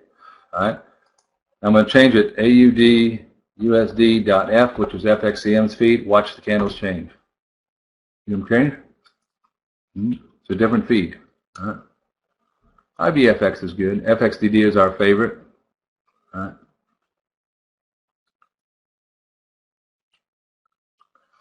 Yeah, exactly. All right. We need preponderance of evidence, Brett. Okay. So can we see here? Let's take a look at this trade. Okay. Here is the moving averages right here. All right. We know right here we have more buyers and we have more sellers than buyers. Notice what happened here. There's the money coming in by the big boy where the white dot shows up, and here's the follow through right here. All right. Can you see how that worked? All right. That's our favorite, John. All right. I'm not saying they're the best broker. They're just our favorite. I hate FXCM. I've seen it as much as 29 pips off of price. The light blue line, this light blue line here is a T3. Right here, it's a T3 indicator. All right? And you can see it holds the market. It creates its own support or resistance. When it breaks the T3, that's a huge visual sign to us that we're going to go the other way. All right?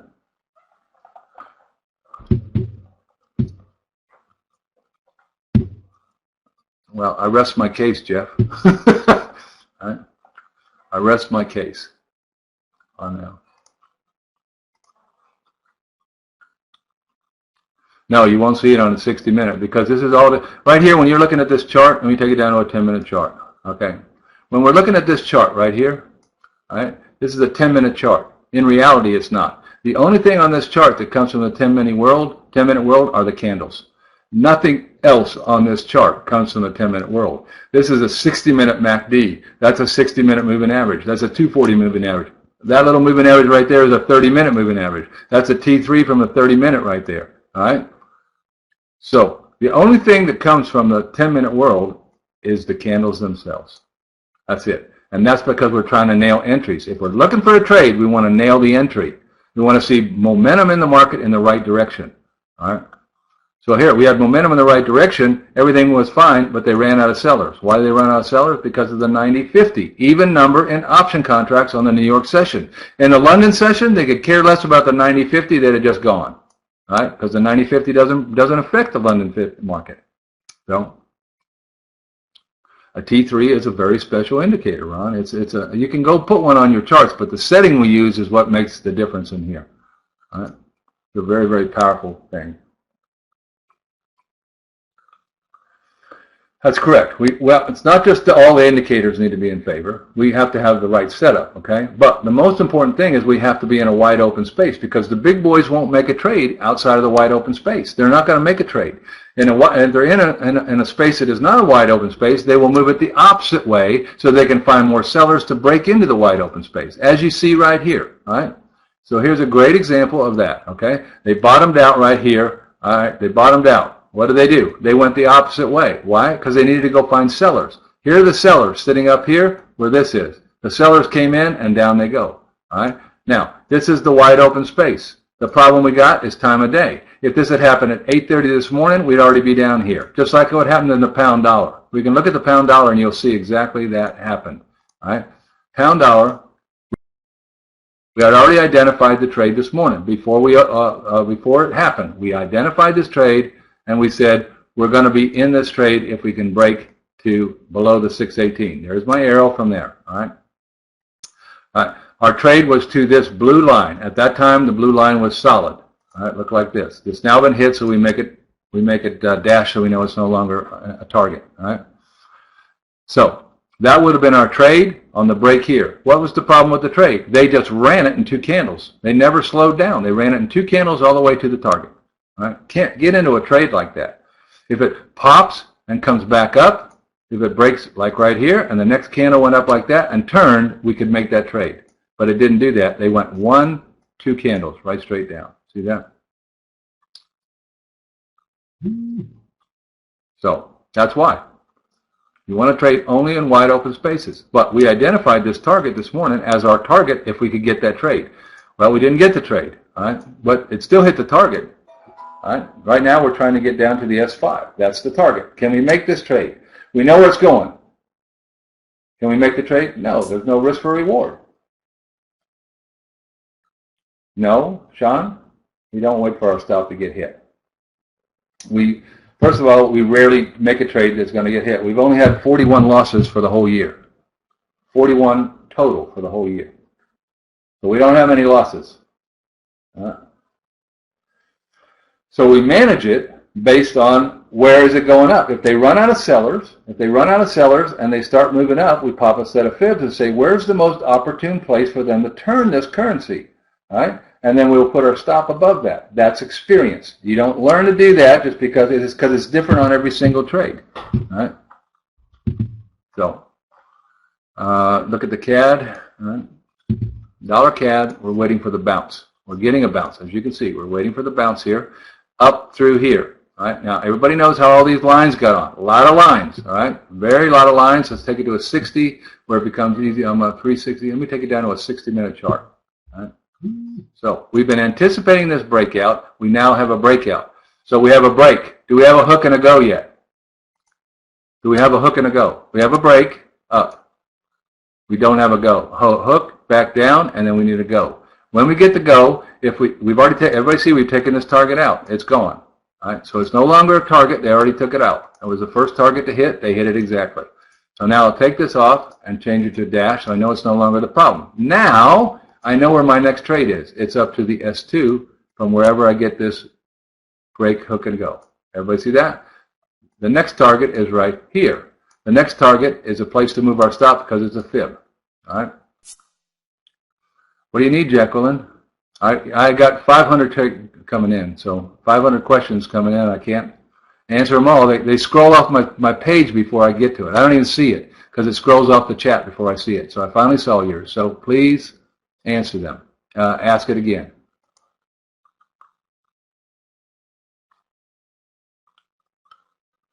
Oh, okay. All right. So let's look at this one up here. All right.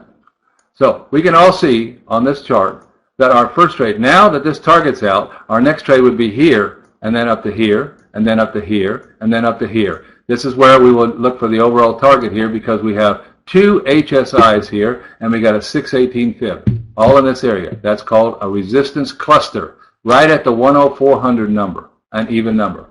Everybody see that's the overall target, all right? Now, the US dollar CAD has an ATR of 68 pips. All right, that means it goes 2 T30s. All right, so how far has it gone to that right now? There's 1.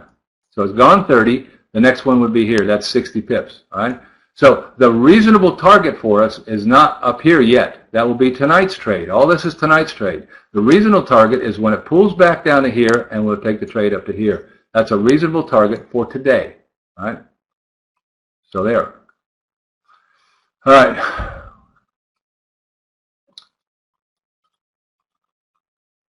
No, we don't swing trade, Sean. We're target traders. Swing traders and position traders will live through the retracement. We're not going to live through the retracement. We'll take our trade off, we'll move our stop, and when it retraces, we look for the opportunity to double our position again. We're not interested in giving back 40 pips. A swing trader will end up here and just target this, and he'll walk away. We're not interested in that. All right. So that's what we were doing.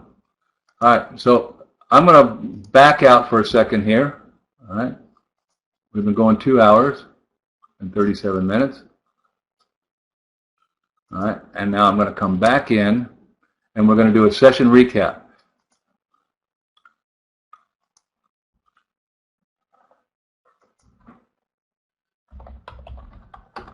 Session recap for 7:30.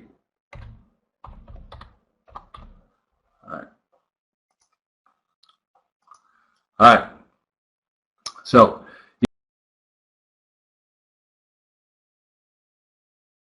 you need to pay attention, because although the currency didn't move for us in the session, all right, it's still, the targets are valid. All right, you'll get it. It'll come through as an email for you. So don't, wait, just wait. It'll come through as an email, and you'll be able to watch it. Okay, we have to produce it and all that and send it out to you, but you will get it. All right. So we're going to start over here in the euro. Now, you need to pay attention. As we saw, the market could not break the bottom. It's the PSR and the S2 up here, right here. So there's our two targets for tonight. All right. So we're looking for this first target. I doubt that it'll break out of here, but it could. I don't know what it's going to do. If I knew that, I'd be a trillionaire. All right. All I do is follow the charts. All right. So we'll look for a trade up through this line, up through here. They've already taken these targets up. So the next target is the day chart top. All right. So it's about 50 pips away. So that's where the euro is trying to go if it continues to move to the upside. Okay. All right. Yes, Val. You'll get it. All right. If you got the email telling you how to get in here, you'll get the email. All right. I don't even send it out. I send it to the company who's going to send it out. All right. So we're looking for that opportunity. I'm not a fan of the euro, so I won't trade it. You guys can have at it if you want to. All right. British pound has now taken our target out with the wick. All right. Everybody see that? That's why we're target traders. We can find where they're going. All right. So we can all see now that the opportunity here on the British pound is not until we break this support and this line, which is coming off this bottom, 3 soldiers down here. There is trade number 1 and trade number 2. Is that easy to see or what? That's as easy as pie to see. It's what we call a snowman. All right. He's a pretty fat snowman here. It allows us to press our winners. So trade 1 is here, trade 2 is here. All right. So how do we trade this? All right. We're going to have to break here, and we're going to have to get our stop move by 5,200. We're going to trade it down to 51.62. There are 40 pips here, so we can add below 5,200. We can add a position. When we get through this mess here, assuming we do, when we get through this mess, you're going to have to move your stop tight here, and you break down here, you'll be at 36. All right, you're going to get a break and a hook, and on the go, you're going to trade it down to here, moving your stop at 5,100 and doubling your position under 5,100 because you got 60 pips underneath there. All right, everybody see that? Very simple. That's the trade opportunity on the British pound tomorrow morning. Now, if that happens, just like this one happened last night, you'll hear traders come in, like last night when they said, okay, how did you do on the British pound? All right, and the British pound, oh, we didn't get the British pound. Sorry, nobody traded it. We had it, but nobody traded it. So there we go. All right, that's the opportunity there. So we're going to trade below 52.42. We're going to first trade is down to 51.50. Second trade is down to 5,000. All right. Now CAD. All right, the CAD we're looking for the breakout to the upside. We already have the breakout. We do not have a hook and a go. All right, when we get the hook and the go, which will not happen, do not try to trade this now or in the Sydney or in the Australian market. I mean the Asian market. The Swissy and the Euro moved 13 pips on average during those sessions. 13 pips. So this will probably not happen until London. All right. Our first trade after the break, hook, and go will be up to the R2, moving our stop here. All right. Once we break through the 103.50 and hook back down, we will add a position here, and we will trade it up to the R4, and we will move our stop tight. And if we break above the R4, we'll take it all the way up to 104.00 right there. All right. So there we go. That's what we're looking for there. And Swissy. Swissy, we may continue this falling wedge. Not sure yet. We're waiting to see. All right. Everybody can see that if we get a fall, if it continues down, we're going to have to be in this area right here. Our next target is 92.25. We won't get that till about 92.75. We're going to have to have a clean break, hook, and go down to 92.25. All right, that's where we're going to be going there. So if we get that. But there's a lot of danger on this chart, all right, because we're in a falling wedge. A falling wedge is a buy sign. So they could buy this out at any time. If they buy it out, you're out of this currency. All right. All right. Dollar yen. Dollar yen is doing a bear flag currently right now. Draw that bear flag for you.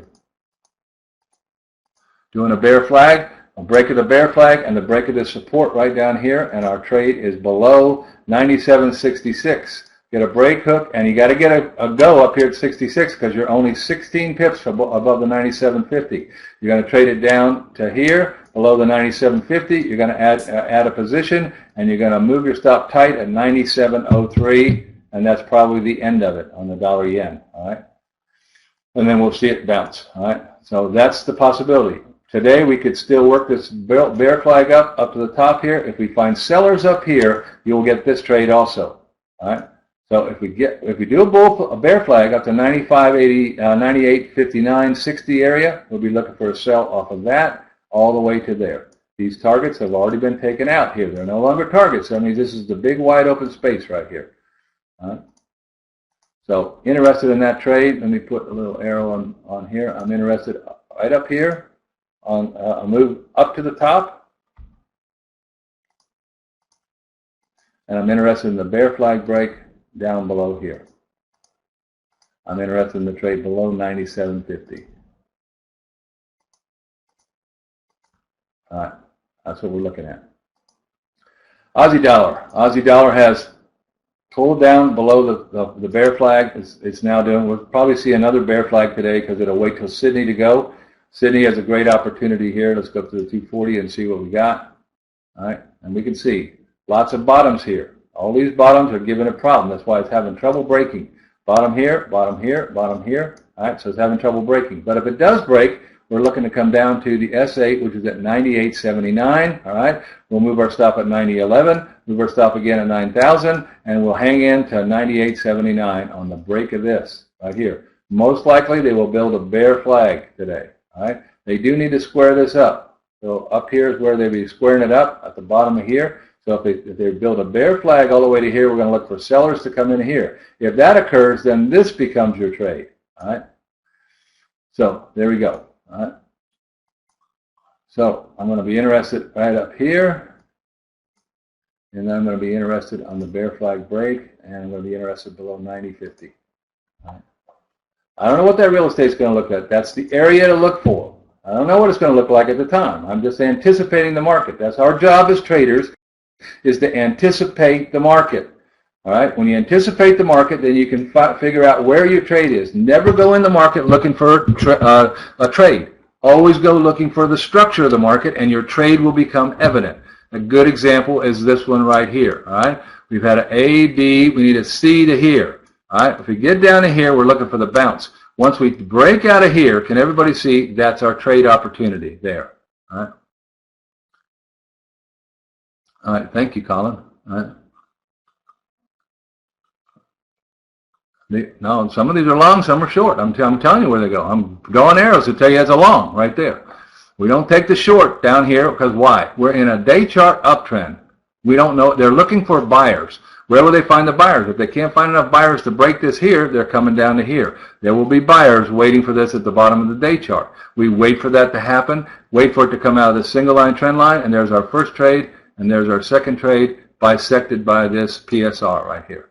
All right, so we're looking for a breakout up. We'll need to be above 120. I wouldn't take it until you were above 130. You need to be above 130, which is right where we are right now. And 130, our first target is 131.06. We'll have trouble getting through here. Double your position above 138.28 and trade it to 131.94. And we could get as high as 132.74. That's a possibility. All right. Over to the pound yen. Pound yen is at the bottom of a trend wall. We know they're selling pounds, and they have broken out here. This is a trade I would stay the heck away. You got bottoms, bottoms, bottoms, bottoms right here. All right. The trade will not exist until we get into this area right here, if it does at all. And most likely it will hit the bottom, pull back up, and maybe we'll get this trade on the downside move after the pullback. Wait for the pullback, and there's trade 1 and trade 2. So that's what we're interested there. So let me put a note here to self. I'm interested in the trade below here. All right. Now obviously we're at a bounce point, so everybody can see that's why you don't want to trade it into a bounce point. All right. These are all bounce points here to take it back up to the upside, and we got a big upside opportunity should that happen. All right. New Zealand dollar, waiting to see if she'll go down. We're very glad we did not take this trade today because we would be upside down. That's why we don't take very many of those. That's if it was a high risk trade, and we don't take high risk trades. Pretty easy to see here that if we can take this bottom out, we're already out of the day chart of the 240 trend. We can take this bottom out. We've got all these bottoms sitting right here, tops over here. All right, there's the first trade, right to there. All right, if we break that, we're coming down to this channel right down here. Trade 1 and trade 2. So we've got to break 79.66. Got to break that. We've got to move our stop by 50. All right, got to move our stop again at 79.16. A break, hook and go below 79.16. We're looking to double our position and trade it down to 78.50. Pretty simple to see that one. All right, that's the majors. Over to the exotics. All right, and try to keep these 10 minutes long so everybody can watch them quickly. All right. All right. So Aussie yen. We're at the bottom of a trend line. There's nothing for us to do. We're anticipating a bounce. But if we do get a bounce and it comes back up to around this area right up in here, right up in this area here, we will look for a sell-off back to do a double bottom down here. So we will be interested after the pullback, not before the pullback. All right. So everybody be aware, there's nothing to the upside. We're in a downtrend. So we're interested if it retraces up to here, get a pullback, we're interested in the sell in this area right here. And really that's about it because that is a day chart bottom. I'd be leery about taking anything else but that. All right. Euro pound. Euro pound. All right. Euro pound went to our target. All right. Everybody remember from this morning, the break here, this is where we're going to trade it. We never got a trade setup. Everybody see that? We never got a trade setup in here, but look at where they went. That was our target this morning. All right. How many stayed in that trade who was here?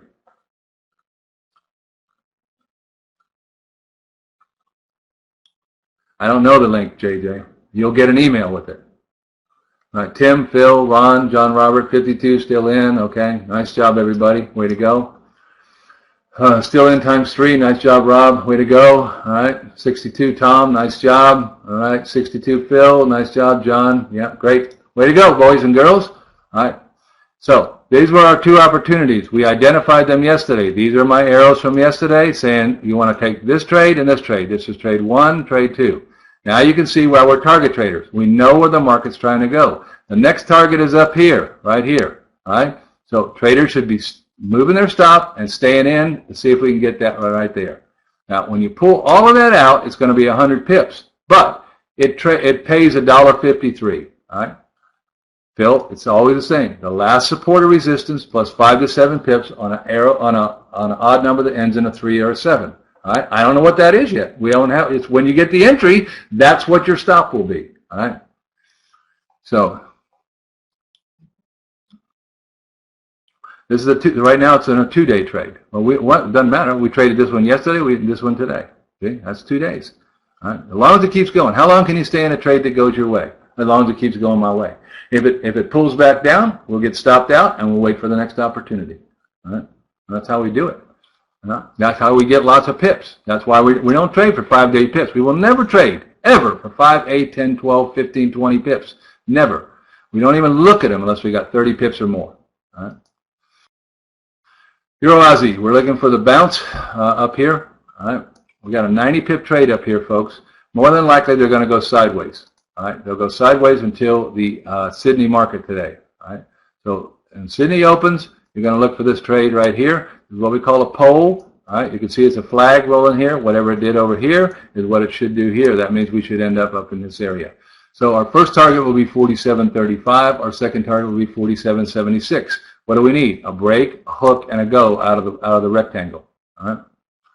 So there we go. All right. EuroCAD. EuroCAD, we're waiting for a continuation to the upside. This downtrend is gone, so we'll take it off. All right, it's gone. We're working this move right here to the upside. As you can see, nobody's very interested in here. We can't trade this until we get above 36.73. All right. All these targets in here have been taken out over here. All right. On the last up move, they took all these targets out. Those were our targets we traded to last week. All right. So these are all gone. So we're looking for a double top up here at 37.66 with slowing down at each one of these lines. Okay. So the reality of the situation is we got a snowman. All right. First snowman would be right here. Once we break, there's the first one. There's the second one. All right. I'll draw the snowman so you can see. There's his hands and his feet, and there he is. Okay. So trade 1 is here. Trade 2 is here. All right. You double your position in trade 2. Trade 2 is about 37.15 up to 37.66. All right. So that's what we're looking for right there. All right, so let me put that on the chart so I know what it is. And remember, we record this. So you can always go back and say, what the heck did he really say? Did he really say that? Yes, he really said that. All right, so we record everything, so we got a record of it. All right, so those are our two opportunities there. All right, CAD yen, waiting for the breakdown. All right, again, wait until most likely the Asian session. We're going to have to take all this bottom off down here. We've got to take all these supports out before we ever trade this thing. But once we trade it, we're going to trade this big trade right here, moving our stops at each one of these fibs. All right? We're going to have to watch the 94.50. But once we break hook below the 94.50, we can double our position down to the 93.88. All right? So there it is. So trade 1 is here. Trade 2 is here. All right? All right. Pretty easy to see. New Zealand yen, we're waiting for the break to the downside again. She's testing doing that, but she hasn't gotten here yet. It's pretty easy to see once she does break that we have a trade to the PSR down here.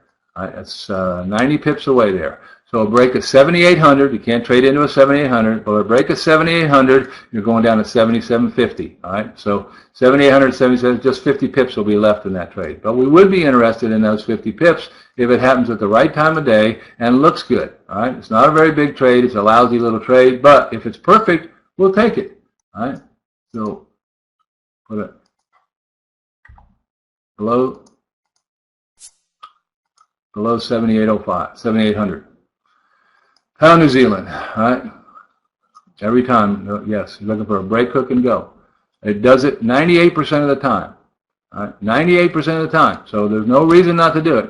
Yeah, but 2% of the time it doesn't do it, all right? 2% of the time. That means 2 out of 100 times it's not going to do it. That's what happened on the British pound today.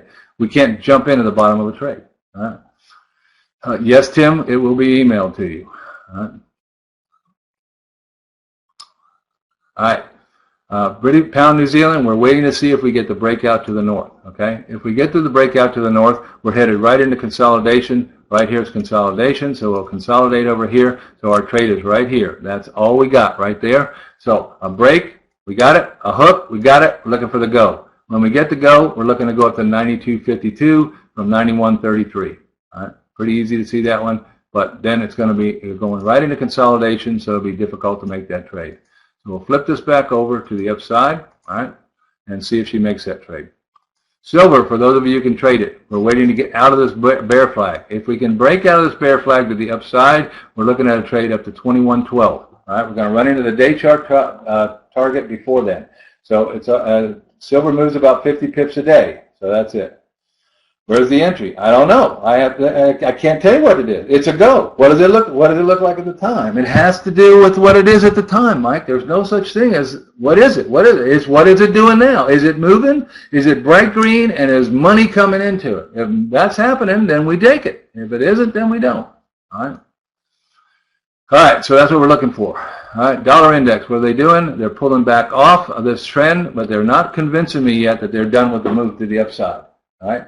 So if they break this to the downside, you start seeing them, they pull, turn into red candles, like over here where they made the turn, then it turned into red candles. If they make the turn into red candles, we're probably going to the downside. That means the euro will go up, the pound will go up, the Aussie will go up, the New Zealand will go up. Not what we want them to do. All right, pound chief. All right, this was a trade from this morning. Pound chief. How many made the trade from the pound chief this morning? All right. Got 50 pips on it last night. Yeah, Pip, they are not all from Winner's Edge. They come from multiple places. All right. 140, Michael, nice job. All right, nice work there. All right. Anybody else? 2 positions, Michael, nice job for 140. Anybody else? Just Michael. All right. I wonder why Michael makes 6,000, 7,000 pips a month. All right. Michael, what's your best month? Post it in there. Not because we're trying to make Michael a star, but because you need to see that you can actually do this from real traders. So we never got a hook and a go on this one, right? Average of 140. Yep. Thank you, Matt. Nice trade, Matt. Way to go. All right.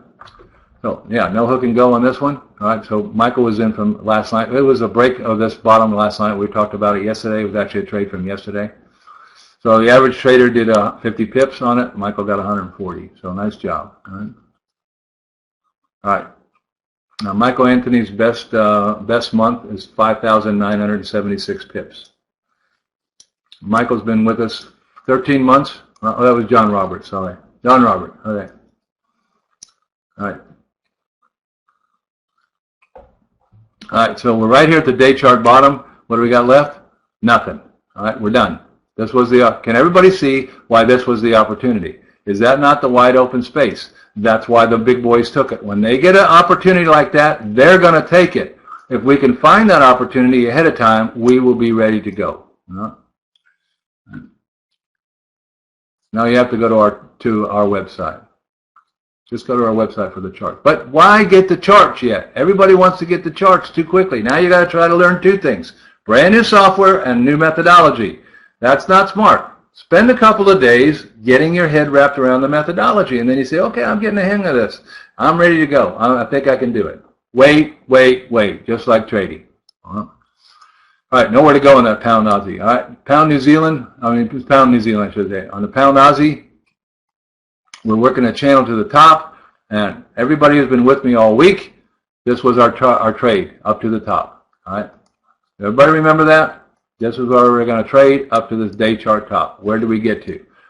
By the way, for all of you traders who are new here, we made that trade, we made that trade, we made that trade, and we made that trade. All right, ton of pips right there. All right, John. Yeah, you may be right. Who knows? I don't know if you're right. I don't know if I'm right. I don't know if you're right. We'll find out. That's how we do it. We just watch the chart, take the biggest opportunity with the least amount of risk, and we wait for that to happen. If it happens, we take it. So, all right. So that's pound Aussie. We're done to the top. We're probably going to come all the way to the bottom of the channel and probably move to the downside. Why would I say that? Let me take it. Let me scrunch this up, and you'll be able to see it. All right. Let me make it a little bigger here. All right. Everybody can see we're trading in a box. That means there is no trend.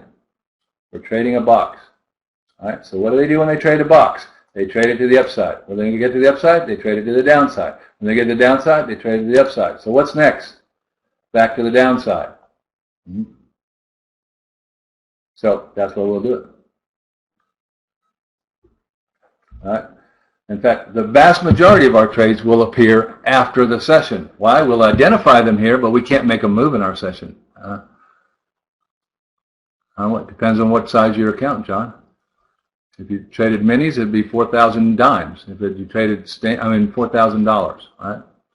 If you traded standards, it'd be $40,000. If you traded minis, it'd be $400. Okay? Micros, I should say. All right.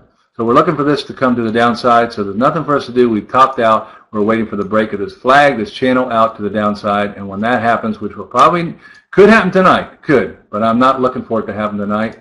I'm looking for them to get in position to do that, and probably the rest of the week we'll get this trade down here. Now, they can still go up, all right? So they still have the opportunity. If they pop it up here and go to here, then we actually do have a trend, all right, because they have taken out these tops, all right? So then we would look at it from a 1, 2, 3, 4, 5 standpoint up to the top. So be ready for that trade. If it breaks that up there, we don't want to miss that trade to the upside. I'm not looking for that to happen, but it certainly could. So above 69.15 going to 71.70. Right? Euro New Zealand. Right? Euro New Zealand up to the 240 here, and we are We just broke out of the wedge, but we're not convincingly out of the wedge yet. All right. So you can see we're right here. If we break, this target's gone. All right. So our next target is right here. So there's a big opportunity right here, folks. So it becomes a two-part trade. One here and two here. All right. That means we double our position when we break into the space 2. That's at 66.87. Let's call it 6,700. Above 6,700, you want to be in a trade up to 67.69. You're going to need a break, hook, and a go down here to make this trade on the first part. All right. So we're going to look for this opportunity on a break, hook, and go of 66.50. We'll be interested in the trade up to part 1, which is 6,700. Above 6,700, we will double our position and look for 67.69. All right. That's what the chart tells us to do. All right. What's the red line on the MACD? You mean inside here? This one right here? Yeah, that's the moving average. That's why it's called a moving average convergence divergence. It's got a moving average in it. All MACDs have a moving average in it. All right. So that's what they do. All right. All right. So that's what we see, folks. All right. Did we learn some things today? Everybody learned a bunch of good stuff today. All right. We didn't make any trades. We saw some trades go to market that we couldn't get in. There's the fundies for all of you right there. All right. So we're here to help you. Our job here is to make you better. All of our traders that are in here helping, you see Pip and John Robert, Michael Anthony, they're all here. They're traders that have been with us a while, and they're all here to help you get to where you want to go. All right. Everybody will get an email today on the session recap today. You will all get over an email on that. I am putting together a special introduction to Forex target trading webinar for all of you. I'll do a special day for that. So keep an eye on your email for that. You'll get the information on when that's going to happen. It will be in this room right here. So, all right, everybody. Can I do the pound dollar real quick? Yeah, Sharon. All right. Pound dollar, we're waiting for the break below 52.40 right in here. Our first target is right there. It's at 51.62. And the next trade is right down here to the day chart bottom, which is 50.25. All right, so trade 1 here, trade 2 here. So a break of 52.40, break, hook, and go. Break, hook, and go. All right, we traded down to 51.62. Move your stop. Try to get through all this mess right here. If you can get through the mess, when you break out here and hook and go again, double your position. Double your position again below 5,100. All right. So it can be anything. It can be anything. As long as it breaks, hooks, and goes. All right. Break. That's a candle down. Hook. That's a candle up. Go. That's a candle down if you're going down. All right. So if they're going fast, you got to go down to a 3-minute chart so you can see 3 candles. All right, you got to take 3 candles, and if it's going fast, you got to go to the 3-minute chart. All right, everybody. I will see all of you later. Have a great day, and I will talk to you tomorrow.